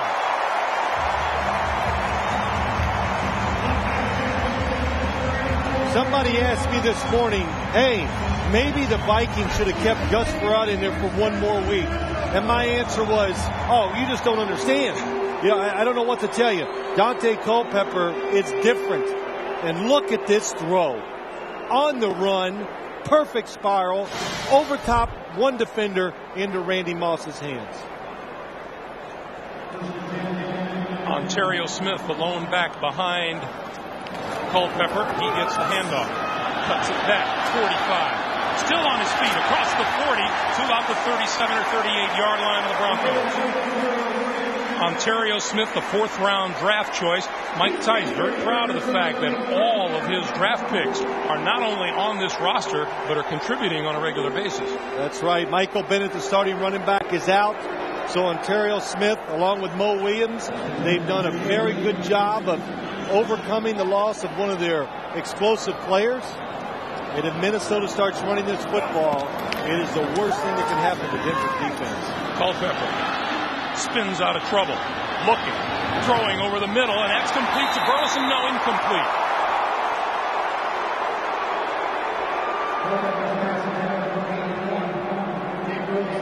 It'll be 2nd and 10. Everybody, Burleson and Dante Culpepper, telling Mike Tice, challenge it. He caught it. Too fast for me to see. The player usually knows, and Nate Burleson jumped right up and said, I had it. Perhaps Mike Tice figures a 7-yard gain isn't worth the challenge. 2nd and 10. Pass out here, and that's complete to Moss. Just inside the 35-yard line. 4-yard gain will be 3rd and 6. I think he just told somebody to shut up, Mike Tice. I'm getting pretty good at reading these lips. There's a few words that are always easy to pick out. You know, of course, sometimes those curse words, but shut up is pretty easy to sing. Randy Moss up over 100 yards receiving. This is a young man who has 1,000-yard receiving in each of his first 5 seasons. 6 would be an NFL record.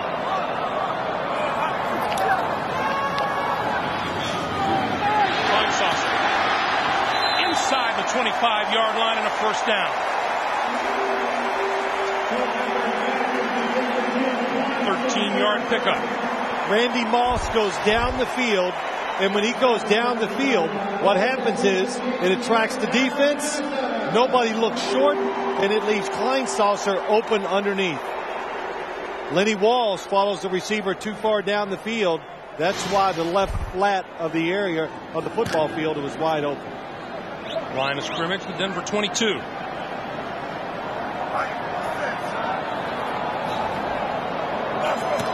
Allowing a 200-yard pass for the first time in a long time. Look at Mo Williams inside the 15 to the 12. Very close to another first down. He has been Ball was blown dead. Sam Brandon was on the receiving end. Well, that's what, Greg, you talked about it. Armin said it earlier in the game. Mike Tice wants a football team that resembles his personality and what he thought he was as a player. Tough, hard-hitting, and Mo Williams shows what it's all about on that run. Ontario Smith replaces Williams in the backfield. He gets the handoff straight ahead. Tripped up as he reached the line of scrimmage, forward to about the 6. We talked about this Minnesota offensive line. It's really big. Denver's defense is really fast. And I said this to all you guys over the weekend. Remember, fast guys will slow down in a game, but big guys never get smaller. And some of that you're seeing on this drive. They're just pushing on them, wearing on them, and finally they're getting some open holes for the running back. 1st and goal for Minnesota.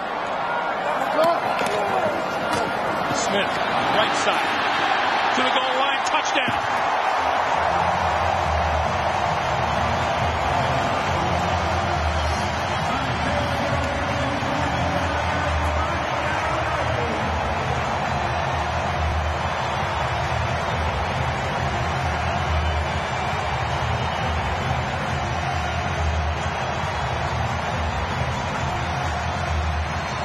Overpowering football. That's what that drive was by the Minnesota Vikings.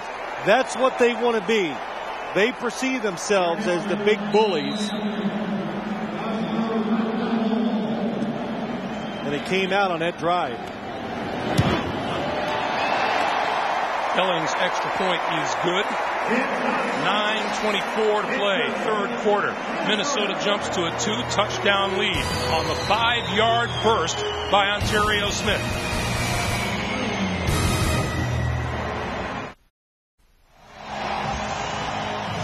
Well, Phil, you mentioned it. Mike Tice had a pat on the back for every one of those offensive linemen as they came off the field. Well, those are his guys. You know, he was the O-line coach before he became the head coach. Steve Loney, offensive line coach, looking at the pictures. What's he going to show them? Yeah, you blocked them well, guys. Cortez kicks. This will be Chris Cole, a yard deep in the end zone. To the 20, to the 25. And out to the 26-yard line. There's a penalty marker back upfield.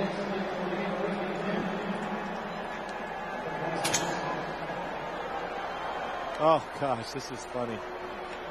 Well, it's not funny, but Mike Tice was walking up and down telling them all, don't go off sides. Oh, we're sorry, Coach. We thought you wanted offside.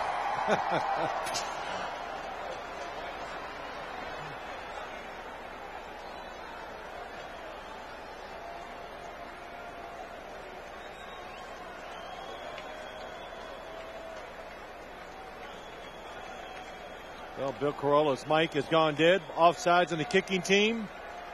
Make them kick over. Why you want them to kick over? The Denver Broncos are down 21-7. Special teams, that's where you have always a good chance to make a big play. And if nothing else, try to get really good field position. Chris Cole has done a heck of a job returning kicks so far today, too.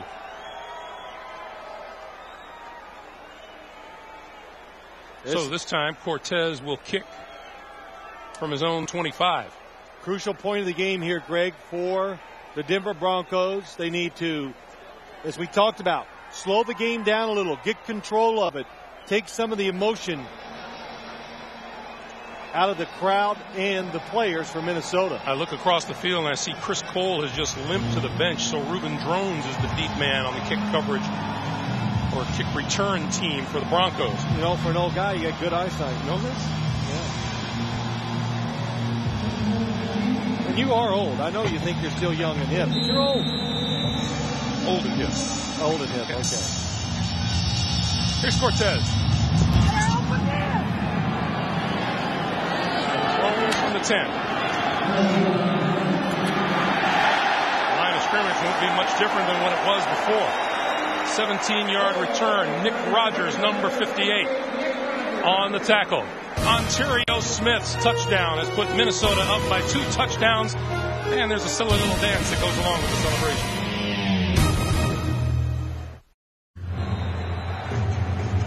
Nine minutes, 12 seconds to play in the third quarter in the Metrodome. The Broncos on the short end of a 21-7 score. They have the football at their own 27-yard line. Portis. This time the right side is not there for the Broncos' second-year running back out of Miami. Tonight on CBS, 13 years ago, a respected father was found murdered on the wrong side of town. Now a new investigation will reveal a shocking family secret. Don't miss TV's most watched new drama, Cold Case, tonight after 60 Minutes on CBS. Back up, dude. Steve Berline has been harassed all day. Now he faces second and long. Portis left side trying to turn the corner. Run out of bounds short of the 30-yard line. For the Broncos, their offensive leader, Berline, 6 out of 10 for 76 yards. He's thrown a couple of interceptions. Portis has been the offense with 13 carries for 75 yards and a touchdown. And Ruben Drones has been the receiving leader. The wide receivers for Denver just totaled 1 catch for 11 yards so far today. Ed McCaffrey not available to the Broncos today with a bad quad muscle. 3rd and 9.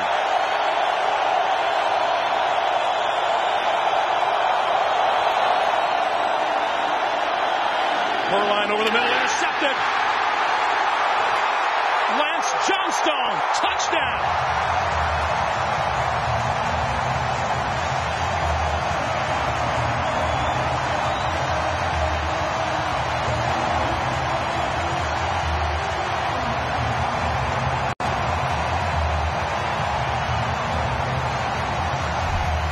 The one thing the Denver Broncos wanted to do, be safe. Let your defense give you a chance to get back in the game. 3 defensive linemen rush the passer. Lance Johnstone Denver does not account for him. He reads the quarterback. Pretty good for a defensive lineman. Nice catch, good run.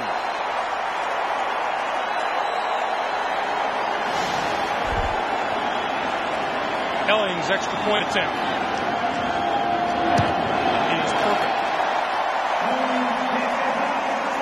7:57 to play in the third quarter. And the Vikings get a Lance Johnstone touchdown interception. And Mike Tice is pleased. In this, their 6th game of the season, the Vikings have equaled their interception total of a year ago and lead the National Football League with 16 of them. Better pass rush, smarter players, and some better players.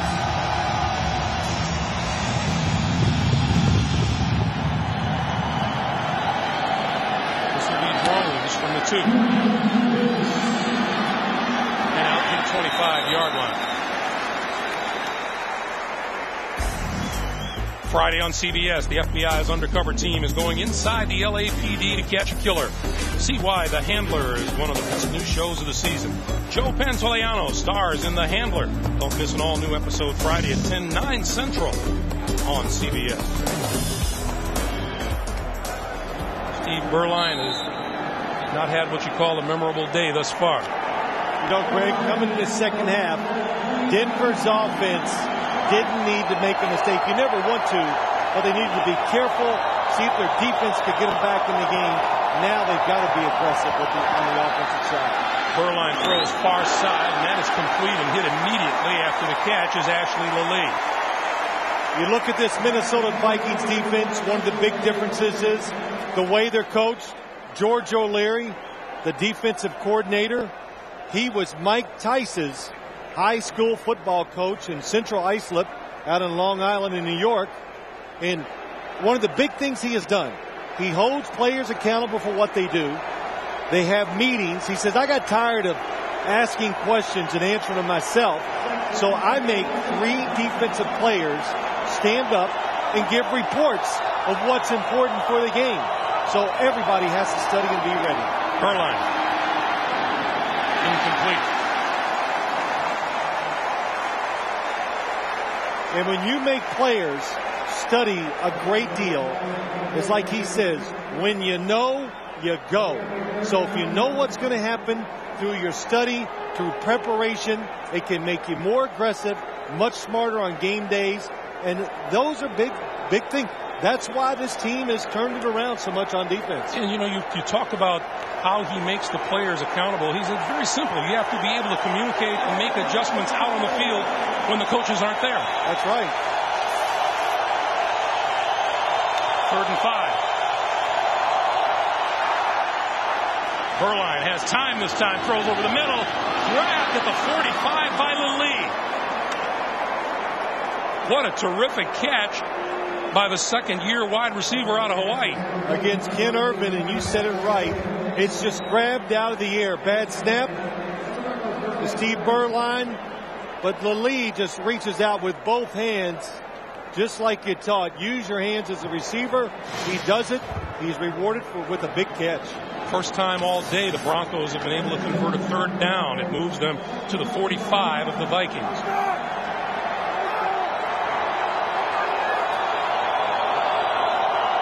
Portis, the lone back. Beuerlein still with the ball, throws far side of the field, complete to Shannon Sharpe. Sharpe gets a 1st down inside the 35.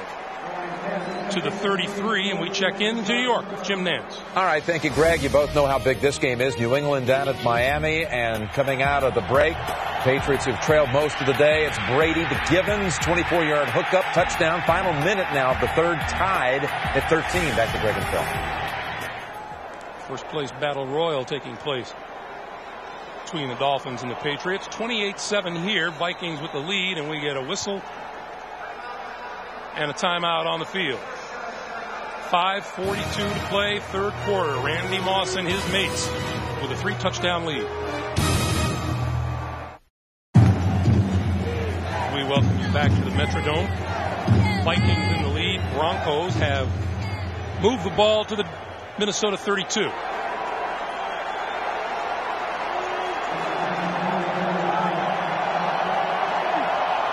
Beuerlein on 1st down as Portis comes in motion out of the backfield. Beuerlein steps up, throws over the middle, incomplete. Inside the 10 and a marker flies. Intended for Shannon Sharpe. Exactly what they wanted. They empty the backfield. They get Shannon Sharpe going up the field one-on-one with Brian Russell. Very nice move. 27. Defense prior to the pass. 5-yard penalty from the previous spot. 1st down. And don't boo. It's the proper call. Shannon Sharpe is running full speed down the field. Brian Russell puts an arm in front of him. Well, that's got to be pass interference. George O'Leary told us yesterday, or 2 days ago, that they don't treat Shannon Sharpe like a tight end. He's another wide receiver out on the field. That's exactly right. Call your defenses when he's in the game. Just count him as another wide receiver. The 1st down story today. The Broncos, what they want here, Greg, they want pass interference, not defensive holding. Because there's a big difference. Pass interference would have put it down on the 10-yard line instead of the 27. Instead, it is a 1st down for Denver at the Minnesota 27.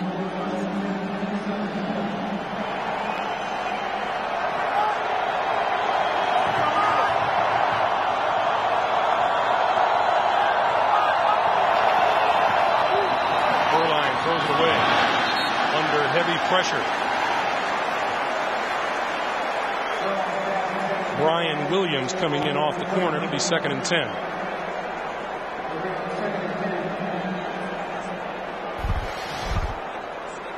Chris Hovan going down the line of scrimmage, getting cut. He's trying to, be careful. The soccer game breaks out. He did say, he goes, this is, what did he say to us? Things are going to get testy on the field because defensive linemen, they're appalled that an offensive lineman can go low on them and block them that way. So sometimes they want to kick back. 2nd and 10. Beuerlein thrown over the middle, incomplete. Intended for Rod Smith. It'll be 3rd and 10. know, you look at Chris Hovan and you get the impression that things could get testy with him during a soap opera. Well, just look at him, and he's a hard worker. We talked to him on Friday. What did he say, Greg? He says, his motto is, I'm just going to outwork all the people I go against and everybody, and it's served him well, and that's one of the reasons why he's been so productive as a defensive lineman. 3rd and 10.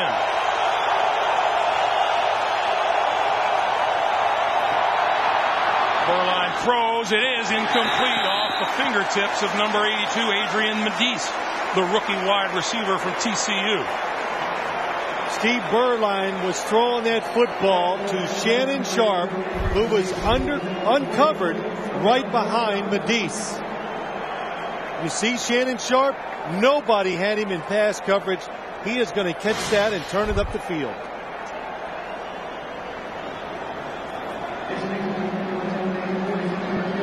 Jason Elam, 46-yard field goal attempt on its way, and it's good.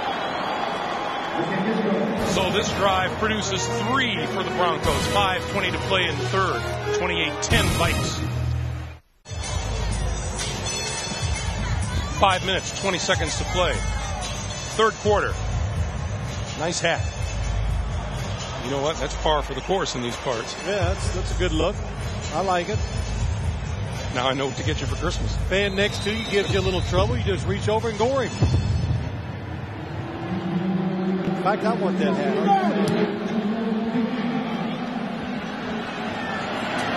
The 2-yard line is John Avery. 25, where he meets some resistance and is brought to a halt by Donnie Spragan. Tuesday on CBS, the creator of JAG takes you inside the secret world of Navy NCIS. Mark Harmon guest stars in a special episode of JAG at a special time. Tuesday at 8/7 Central on CBS.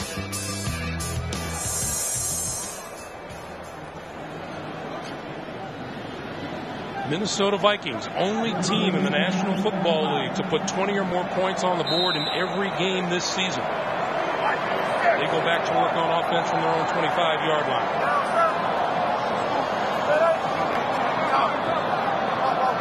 Coming with the blitz. Quick pass out to Moss, far side of the field. Across the 30 to about the 33-yard line. And we check in with Jim Nantz in New York. Jim. All right, Greg. Marty Schottenheimer returning to Cleveland today. Of course, the Browns coach back in the 80s. And look at LaDainian Tomlinson trying to help Marty's troops break a 9-game losing streak. And he's off and running 70 yards for the touchdown that just added a field goal. They lead it 23-6. Let's go back to you. Jim, thank you. You know, every time we talk about the Chargers or with the Chargers, everybody refers to LT. And that gives you kind of a little head jerk. Tripping. 31. Defense. 10-yard penalty from the end of the run. First down. Kelly Herndon guilty of the infraction at the end of this play. You do whatever it takes to get Randy Moss down. He's faked out. He reaches out with that leg, and that is tripping. But I was saying, Greg, 28-10, 5 minutes to go in the third quarter. The passive defense, the only thought, don't give up the big play. That's kind of starting to, it's got to go away because you got to make something happen. You got to make the Minnesota Vikings have a mistake somewhere here in the next couple of drives. Moss in the slot to the near side of the field. On first down, Mo Williams straight ahead. And Mo across the 45 to about the 46, and we go down to Armin. Thanks, Greg. You know, speaking of Randy Moss, one of the things we've heard a lot about around here is his newfound maturity and his relationship with Mike Tice. Tice traced it back to a meeting they had early last year after Randy got involved in that traffic incident with the local cop. Mike said, I found Randy in my office. He basically was in tears. He said, basically, why don't you give me more love and support and understanding as the head coach? And Mike said, well, we actually shared a few tissues together, cried together over this issue, and the upshot is that Randy found somebody he really believes he can trust, a word that's very important to Randy Moss. Armin, thank you. The down will count. 15-yard penalty. Second down. Mike Tice administering a little coaching on the far side to Kelly Campbell. Well, that's the one thing he will do.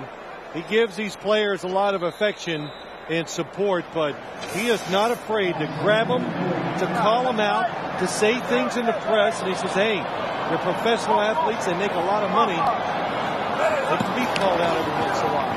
Culpepper throws, lost, and Moss is forced out of bounds on the far side by Lenny Walls. Now, you know, Armin, you brought up some good points about Randy Moss. I believe he has changed. You don't hear about all the troubles he's had in the past, or he's not having troubles now. And hey, I'm no different than most people. I was appalled by some of the things he said, by his actions on the field. And so I had negative thoughts towards him, but I not just because I'm doing the game here today, all year long as I follow the games, I go, wow, Randy Moss, I haven't heard anything. Maybe he's changed. You know, people do change. So you always hope they change for the better. Randy Moss has. 3rd and long. Culpepper running out of time. Flips it incomplete. Fine Saucer was the man who got a hand on it. It'll be a 4th down. Well, as we talked about Randy Moss, as soon as we hit town on Friday, the most common phrase we heard was, he's grown up. We must have had 4 different guys tell us he's grown up. Well, you know, of course he has, Greg. He's gotten older, and, you know, money's not an issue anymore in his life. Fame is not an issue. And, you know, the troubles, the traffic cop, squirting a referee with water bottle on the side, all that, it's gone. And he's paid a price for that, and he's matured. But I think one of the biggest things that Armin brought up, Mike Tice and him have a relationship, so Mike Tice will keep him under control too. Delta O'Neal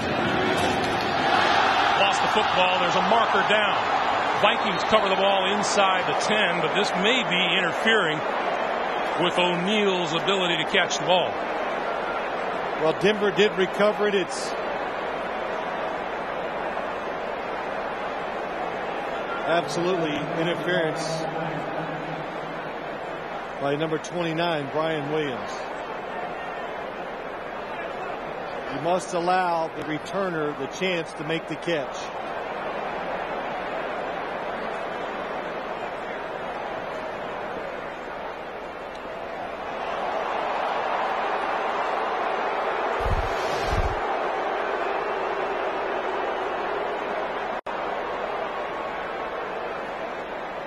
There's no doubt. 29 is Brian Williams. And we're still having a conversation down on the field amongst the officials.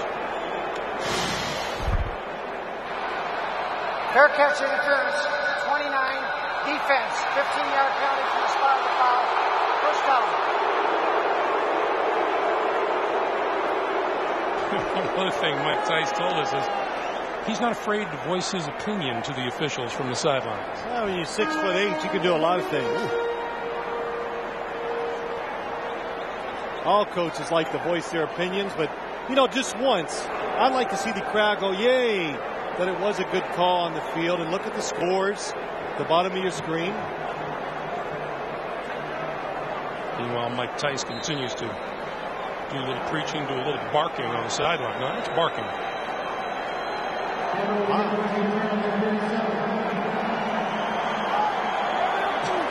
Maybe his message might be, it's a 28-10 lead and we haven't won anything yet. Play fake. Beuerlein steps up, throws down the sideline, release. You know, Mike, to go back to the picture of Mike Tice. Steve Beuerlein.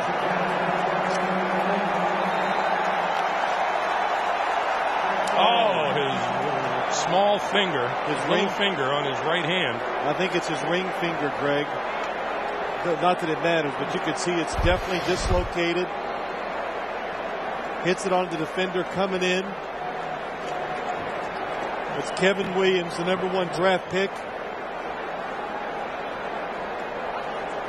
And that means the call will go out for Danny Cannell. Oh, you're right, it is his little finger.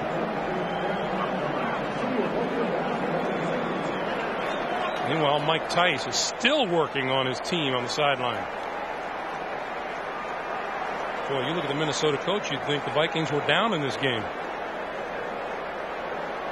Now, Danny Cannell, in his 6th season out of Florida State, has yet to throw a pass this season. We talked with Mike Shanahan yesterday as to whether or not he would go out and look for a quarterback. And he said, not unless something unusual happened. And I think something just did. Well, Rod Smith would be the quarterback.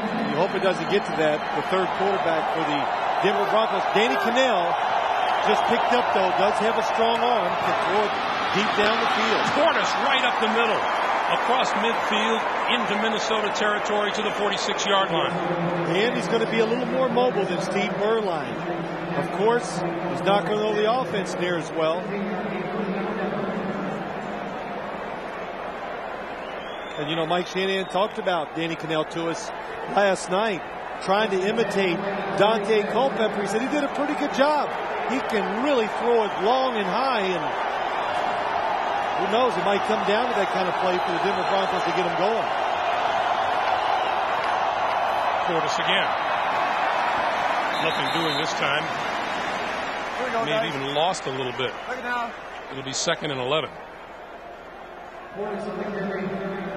Danny Kanell in his 6th season out of Florida State. It has been suddenly open season on Denver quarterbacks. On Monday, Jake Plummer just doing a little foot stretching, a little foot exercise. And broke a bone in his left foot. Kanell had it batted away. It's incomplete. Well, it's no different for him than it was for Steve Beuerlein. When you drop back, just expect pressure.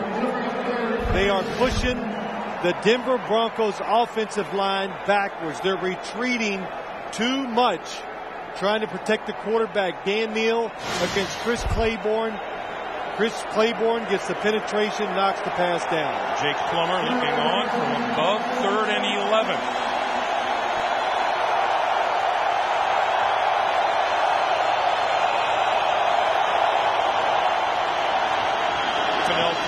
Shannon Sharp looking for first down yardage, and he is awfully close, and he's right at that first down marker.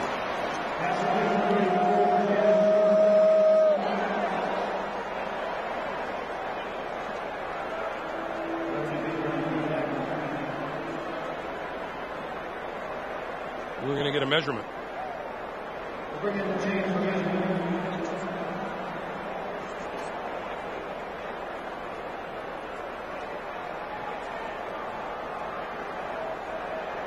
Well, no matter what, even if they don't get this first down, they are going to go for it on 4th down. It's a first down. Terrific job by Shannon Sharp. Well, terrific job by Danny Kanell. Just standing there, finding the open receiver, coming underneath. Shannon Sharp, he knows the situation. Protect the football, try to get an extra yard, and pick up a big first down. Well, see Steve Beuerlein walking around the sideline. They probably popped that finger back in place. He's probably thinking about coming back in. Kanell, straight drop, throws over the middle, has his man inside the 20-yard line, and that's Sharp again. 19 yards. Change of quarterback do anything for the offensive line? Well, I don't know, Greg. I don't think it does. I think just the pace. Steve Beuerlein is going to lead the field, it looks like. But Danny Kanell throwing on rhythm, looks confident. He's free of mind. You know, when you're a backup quarterback and you don't start, you just come in with a whole different mindset and thinking. And right now he's done a terrific job finding the open receiver. 50 seconds to play in the 3rd quarter. On the move, throws it out here, and that's complete to Rod Smith. And Smith is wrestled down. Forward progress will be marked at about the 13, and a marker is thrown.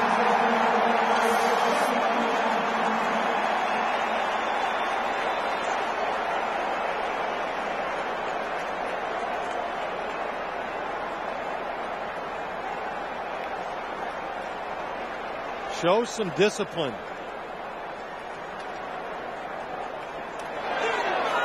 After the play was over, taunting number 80, flipping the ball at his opponent, 15-yard penalty, the down counts, 2nd down. That penalty is on Rod Smith. I'm sure he didn't like the way he was brought down. That was Greg, at our seminar, when the NFL officials talked to us, one thing they were going to stop was those type of penalties, taunting, flipping the ball, standing over a person you just tackled. So, bad decision by Rod Smith. Last time out, Willie Alford of the Vikings was fined $5,000 for taunting on a punt return against Atlanta. That one goes nowhere. Brian Williams, Kevin Williams combined to make the stop. And that'll be the last play of the third quarter. The Vikings waiting. Momentum was going for the Broncos, and you get the feeling that that penalty didn't do a thing to help the Denver offense. That's the end of the third with the score. The Vikings 28 and the Broncos 10. We'll come back to the Metrodome after this message and a word from your local station. This is the NFL on CBS.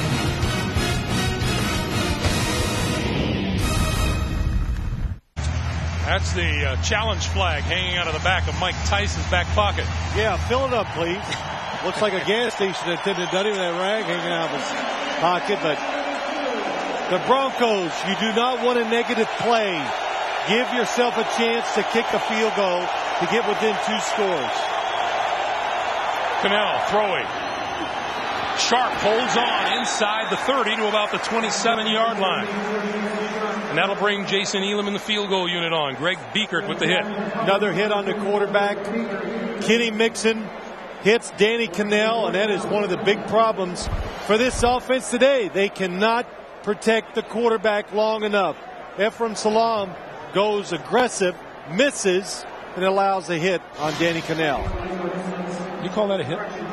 Sure. Contact, but really a big hit. You go down there and take it and tell me what it is. From 46 yards out. Boy, did Elam have plenty of distance on that kick. Put 3 on the board for the Broncos. 28-13, Minnesota. Tonight on CBS, 13 years ago, a respected father was found murdered on the wrong side of town. Now a new investigation will reveal a family secret that won't stay buried. Don't miss TV's most watched new drama, Cold Case, tonight after 60 Minutes on CBS. You know, I'm married, but it's okay to say that I think that she's pretty, isn't it? It's okay with me. Oh, okay. No insult to my wife. Of course not. 14-17 to play fourth quarter. And you're handsome too, Greg. Thank you, sir. Noor kicks it away. 1,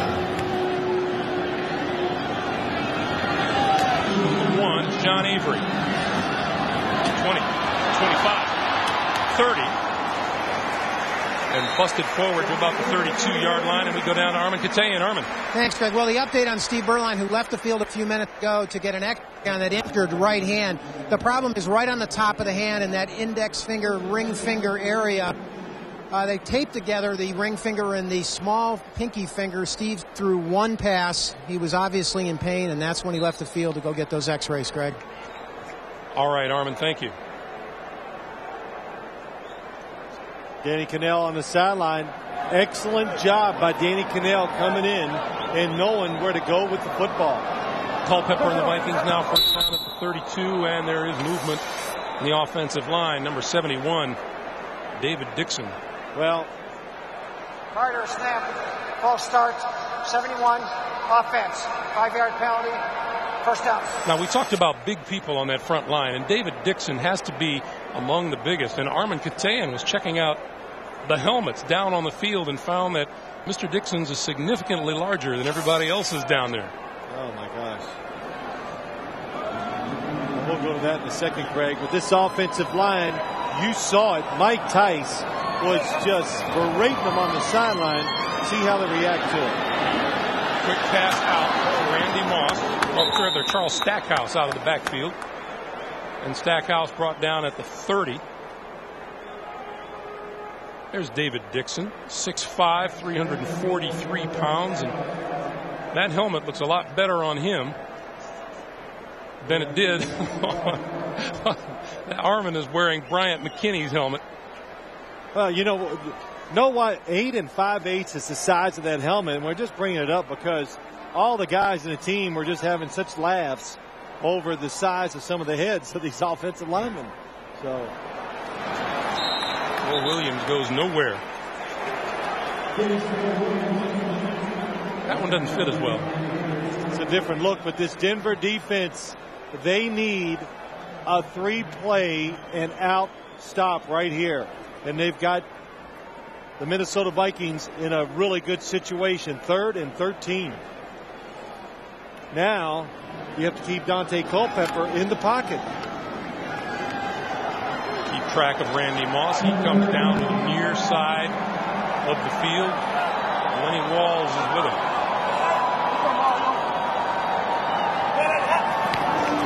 The blitz. Culpepper. Screen. Penalty marker flies. Finds Saucer. Breaks free. And is close to a first down.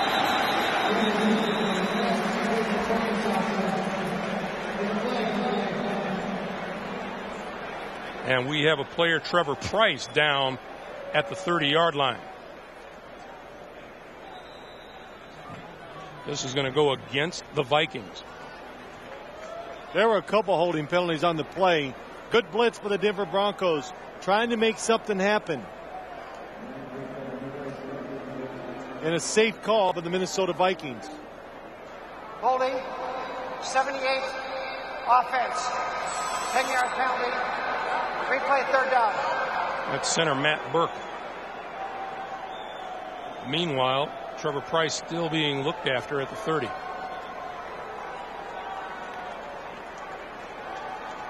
And now up and going to walk off the field. It was Trevor who gave us our best quote on the size of the Viking offensive line. He just said, "There's probably the biggest collection of humans I've ever seen." Oh, I know. They hate to see it. They don't mind seeing big offensive linemen if they want them to be like really slow or have some physical deficiency that they can take advantage of. And he goes, yeah, and the sad part is they're pretty good athletes too. And then he talked about Matt Burke, the center. He goes, wow, he's good. He goes, you know what really upsets me? He went to Harvard and he goes to the Pro Bowl. So he's smart and good. 12th Minnesota penalty of the day. That's a season high for them. 3rd and 23. Culpepper with all kinds of time. Flips it out here, and that is complete to Mo Williams out of the backfield, and he's down at the 22-yard line. And about 50 yards downfield, Randy Moss and Lenny Walls. Well, another good defensive stand by the Denver Broncos. Only one time today have they given up a drive down the field. It's been the scrambles and big throws by Dante Culpepper. They have definitely given their offense enough opportunities to get it done. Johnson to kick, O'Neal back to receive for Denver.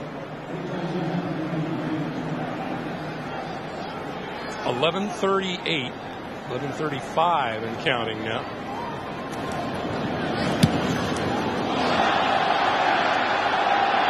O'Neal twisting away from one tackler, makes it back to the 38 or 39. Penalties want the fans want a roughing penalty. No foul on the play. Defender was blocked into the kicker. Bill Carollo says defender was blocked into the kicker.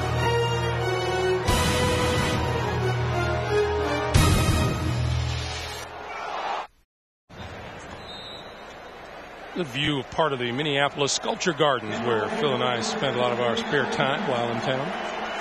We did. Yes, that's right, Greg. It was wonderful. Steve Berline back on the sideline. Danny Cannell dropping back, looking, throws, incomplete. Timing just a little off with Lee, and it'll be 2nd and 10. That's one of the areas we kind of talked about quite a bit about this Minnesota defense, but Mike Tice says, yes, George O'Leary's made some good points to him, has taught him better, but he goes, really, we just got some better players this year. Brian Russell at safety, both the safeties, Corey Chavis, but the corners, Denard Walker and Brian Williams have played very well this year and have both of them having good days today. Cannell trips and falls, gets up, throws outside, Lilly cuts back inside into Minnesota territory, first down. Well, you got to be young and still nimble to do what Danny Kanell did. He gets stepped on, he falls, just rolls over, gets up. Terrific athletic play by Danny Kanell. And when you do that as a quarterback, you just throw it to the first thing you see. Because you're going, oh my gosh, what's happened? So Broncos back in Minnesota territory to give to Portis. Nothing there on the right side. Fred Robbins, Chris Hovan on the stop. Jim Nantz in New York. All right, Greg, and how about this story? Couch is pulled at Cleveland. Holcomb comes in. He has thrown 2 touchdowns in a 3-minute window, and the Browns are down 23-20 with 11 minutes remaining. Right back in it. Let's go back to Greg and Phil. All right, Jim, thank you. Steve Berline wrapping his hand.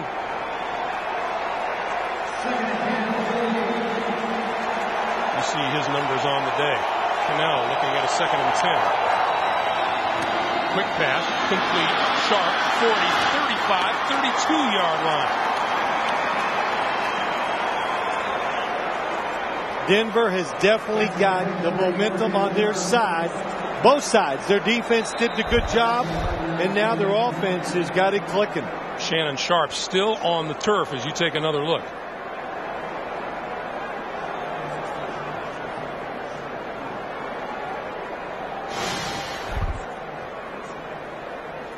Could not. And Monday on the Late Show, Dave welcomes actress Sharon Stone. Also this week, don't miss Denzel Washington, REM, and Stupid Human Tricks all this week here on CBS.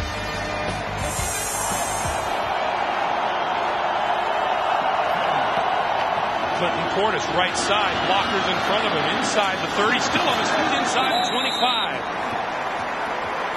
Kevin Williams finally making the stop.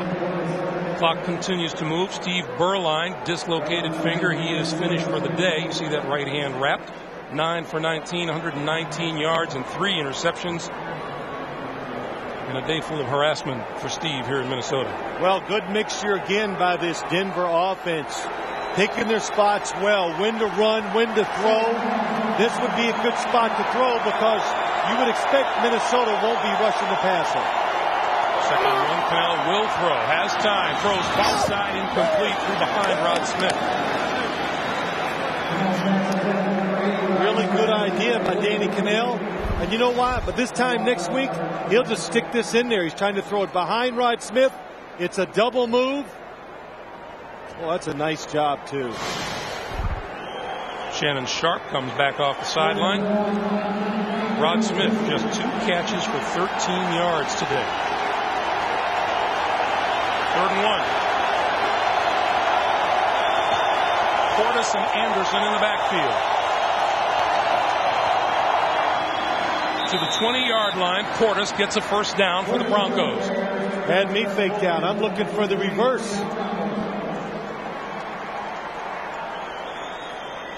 Denver doing a good job faking these reverses. This time to Rod Smith to slow the defense down. You could even see some of the Minnesota Vikings chasing him. Even the linebacker going across. Oh, that's Denard Walker. But good blocking up front by the Denver offensive line. Clinton Portis, 101 yards rushing today. Kanell, quick pass, Smith. Smith, 15 to the 10 and out of bounds, and a marker flies.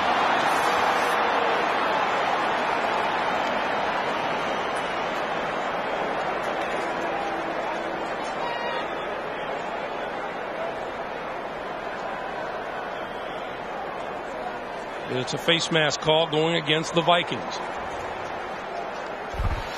Personal foul, face mask, 21, defense, half the distance to the goal, first down. Corey Chavis with a good grab of the face mask right there. Well, the Denver Broncos, they've got it all going their way.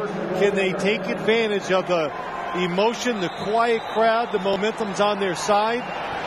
The Minnesota Viking offense, it's had 2 straight 3-and-outs. They've got no rhythm. And Denver wants a timeout.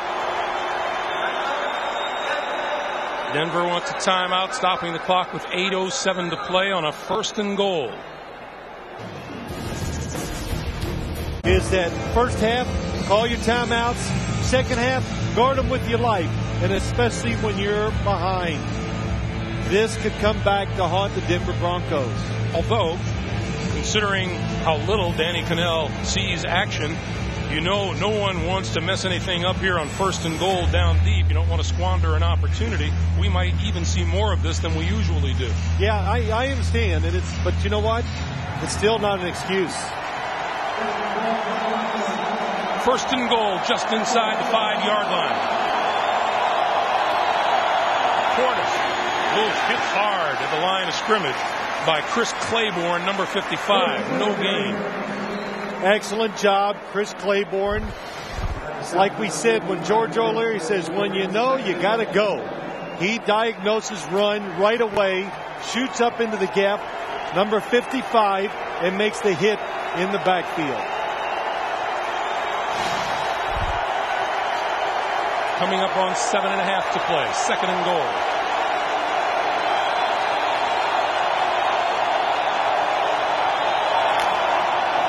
Kanell throwing corner to the end zone, incomplete and close to being intercepted by Brian Williams, number 29. It was intended for Lilly. Kanell underthrew it. A couple times today, the Minnesota Viking defensive backs, especially the corners, Denard Walker and Brian Williams, they're not making the mistake that you even talk about, Greg. When the football's in the air, they turn and look for it. They just don't get all panicky and look at the wide receiver. They're trying to make the interception. 3rd and goal. The Minnesota crowd is alive.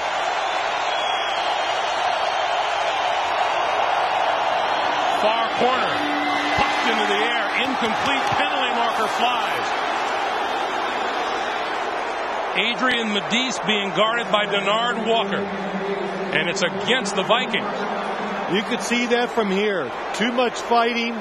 You could see Denard Walker grab the receiver. Pass interference, 26 in the end zone. By rule, will place the ball at the 1-yard line. First down. Denard Walker, the former Denver Bronco. I'll tell you what, you know what I liked about talking about the Denard Walker the other day? Had nothing bad to say about any of the players or coaches. Loved his time in Denver. Said he learned a lot from all the good defensive, or all the players on the Broncos. 1st and goal, that won't get it there. Portis at the 1.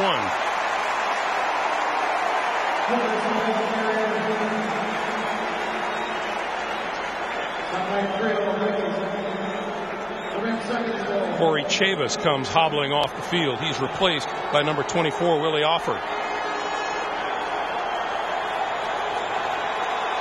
Steve Berline looks on with that injured right hand. 2nd and goal.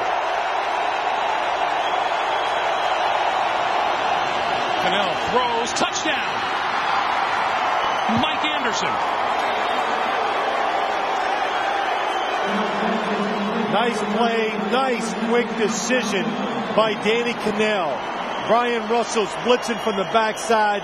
If he doesn't throw that football immediately, it's going to be a fumble. Watch the blitzer. Here he comes. Quick decision. Perfect throw. Some performance by Danny Kanell coming in this game. Elam for the extra point.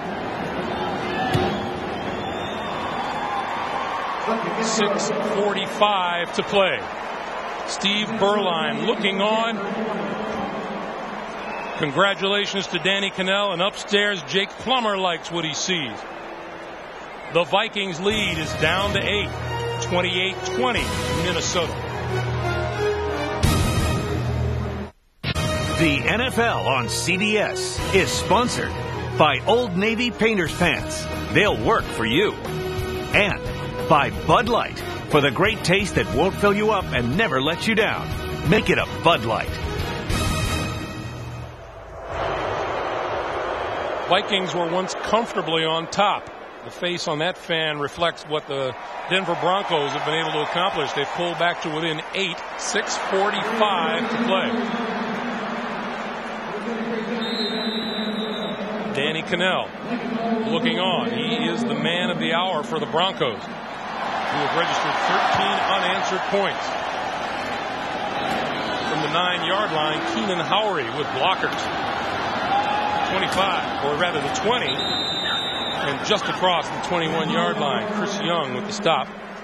Tonight on 60 Minutes, meet a multimillionaire savvy enough to put millions in a tax shelter, even though, like millions of others, he didn't have a clue how a tax shelter works. Then it's TV's most watched new drama, Cold Case, followed by Farrah Fawcett, Melissa Gilbert, and Robin Gibbons in the CBS original movie Jackie Collins' Hollywood Wives, The New Generation, tonight here on CBS, America's most watched network. Well, you've had trouble moving the football the last couple of times. You've got to look at Randy Moss and Dante Culpepper as the two players you hope gets it done for you.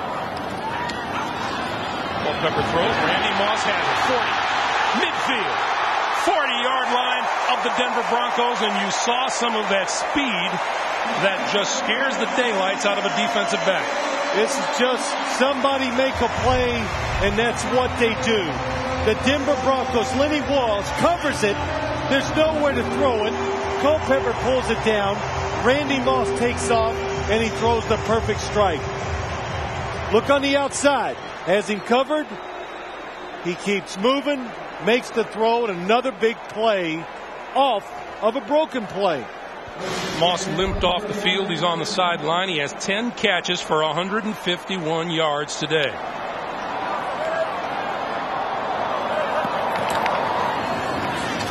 Mo Williams on the right side to about the 37, a pickup of 2, and it'll be 2nd and 8. And didn't that one play change the whole complexion of things on the field? Incredible. The Denver Broncos had the perfect defense on, and they still made the play. And that's why you have stars. And we hear it all the time, Greg, and we talk about this. When it gets to the tight moments of football games, that's why you pay Randy Moss all the money.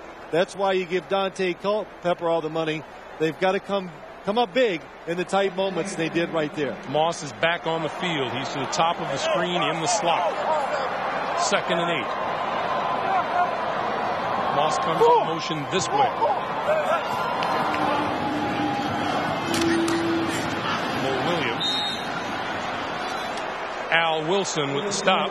We check in with Jim Nantz in New York.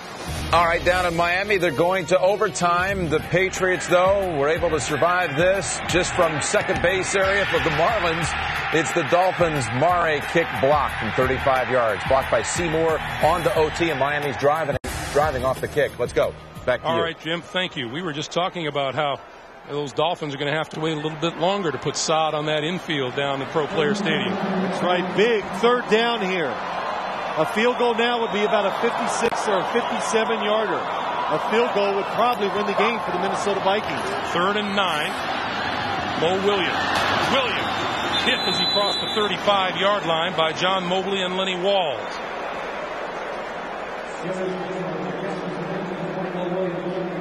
It'll be 4th and 3. On the very first play of the drive, when Randy Moss, look at that right foot, you could see gets caught under Lenny Walls.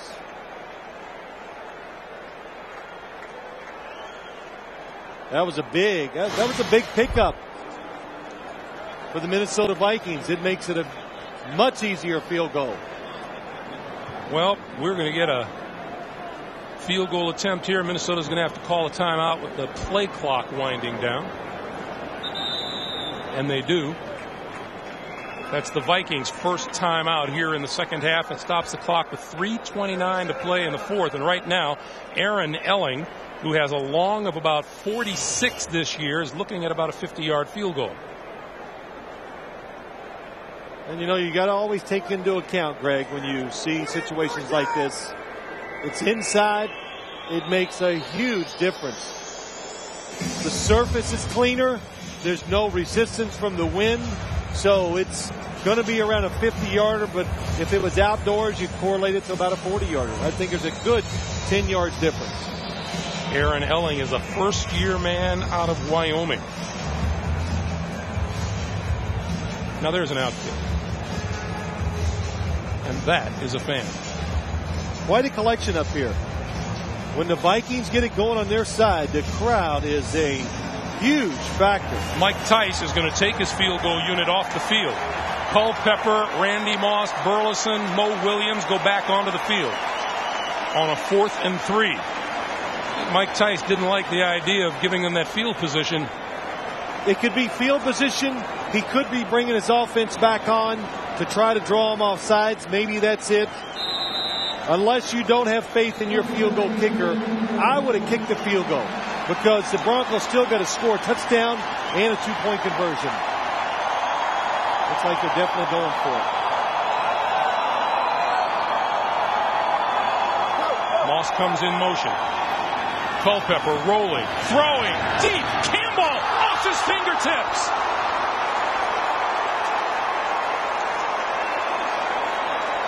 What a play. It was designed to go to Randy Moss for just enough to get the first down. The Broncos cover it very well. Kelly Campbell breaks free. Perfect throw by Dante Culpepper. Kelly Campbell reaches out too quick. Watch, if he just runs through the football, it's an easy catch. He sticks his arms out, makes it much harder. So now the Broncos take over at their own 33-yard line.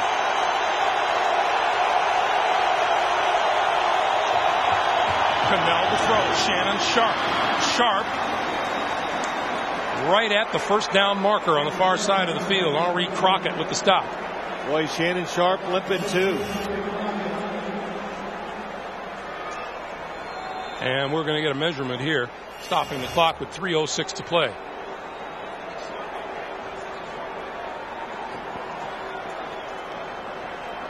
Now it is not going to be a measurement. We get the first down indication, and these are the last 5 possessions that the Broncos have had. Pretty good job being methodical, not taking chances, and of course they're protecting the quarterback a little better now. Portis with running room. Inside the 45 to the 43, and what a saving tackle Willie Alford made. You're right. Willie Alford stops the touchdown, Greg. Clinton Portis is very good in the secondary and open field. Minnesota probably thinking they're going to pass the football, but time is on the Broncos side. 1 timeout, 2-minute warning, and 2:25 to go.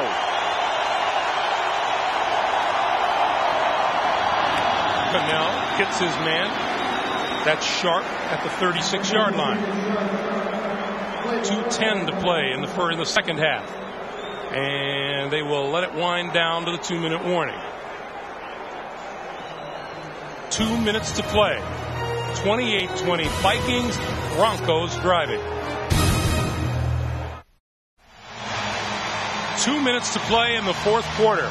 The Broncos, with 13 unanswered points, have moved to within 8 of the undefeated Minnesota Vikings, looking to stay perfect on the season. 2nd and 5.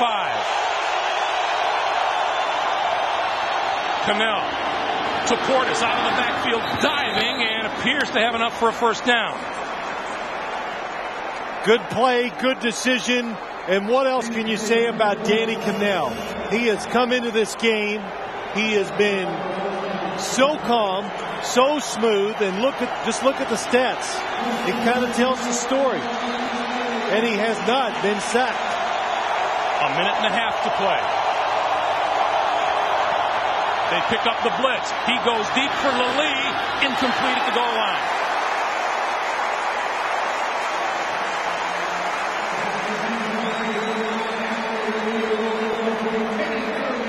I know Ashley Lally was not the primary receiver on this play, and at the last second he turns and looks for the football and avoids an interception. You never know when the football is going to be thrown your way. Always be alert. 1:24 to play, 2nd and 10.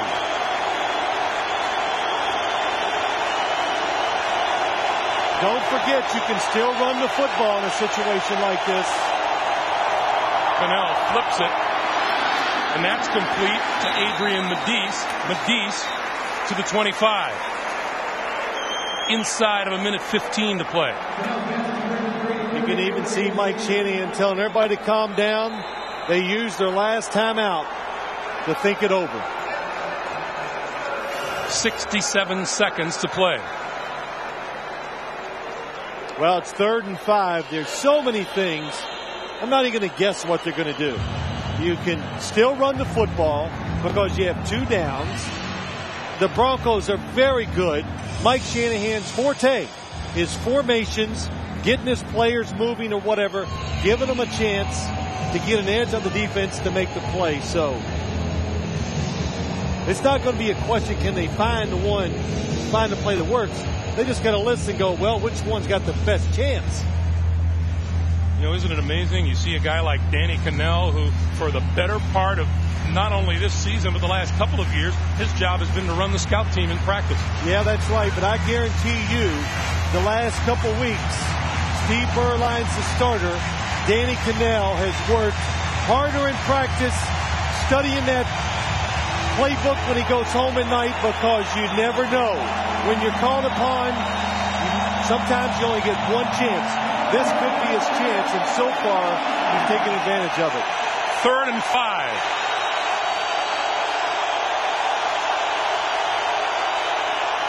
We get all kinds of activity on the far side.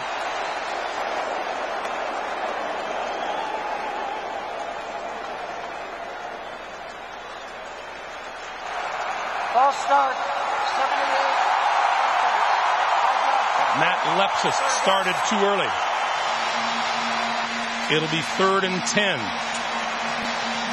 Denver beat Pittsburgh by 3 a week ago, lost by 1 to Kansas City, beat Detroit by 4. Close games have been the norm the last 3 weeks for them.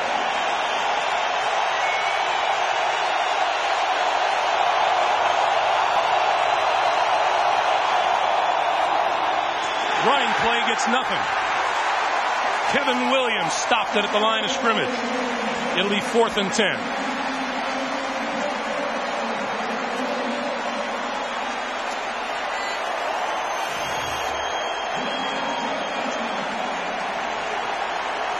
Danny Cannell, you might as well take your time and make this play work, even though time is a little bit of a factor.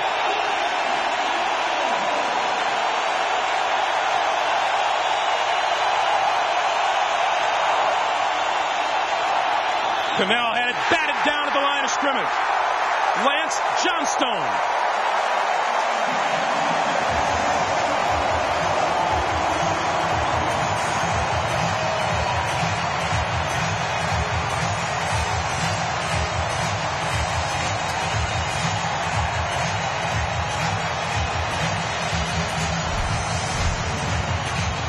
This is what you call a home field advantage. It's 3rd and 5. You got many options. The crowd noise makes you jump. Then it becomes 3rd and 10. It becomes so hard for the pass protectors to get off on the snap. It disrupts the offense, and it's one of the reasons why you're not going to win the game. Lance Johnstone, 1.5 sacks today, an interception return for a touchdown, and batted down the pass on 4th and 10. The Minnesota Vikings remain undefeated. They move to 6-0 on the year. They drop the Broncos to 5-2.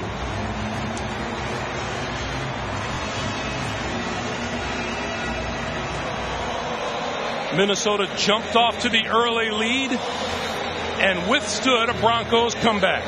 For Phil Simms and Armin Katayan, Greg Gumbel saying so long from the Metrodome in Minneapolis. Our final score, the Vikings 28, the Broncos 20. Stay tuned for the Subway postgame show. You've been watching the NFL on CBS.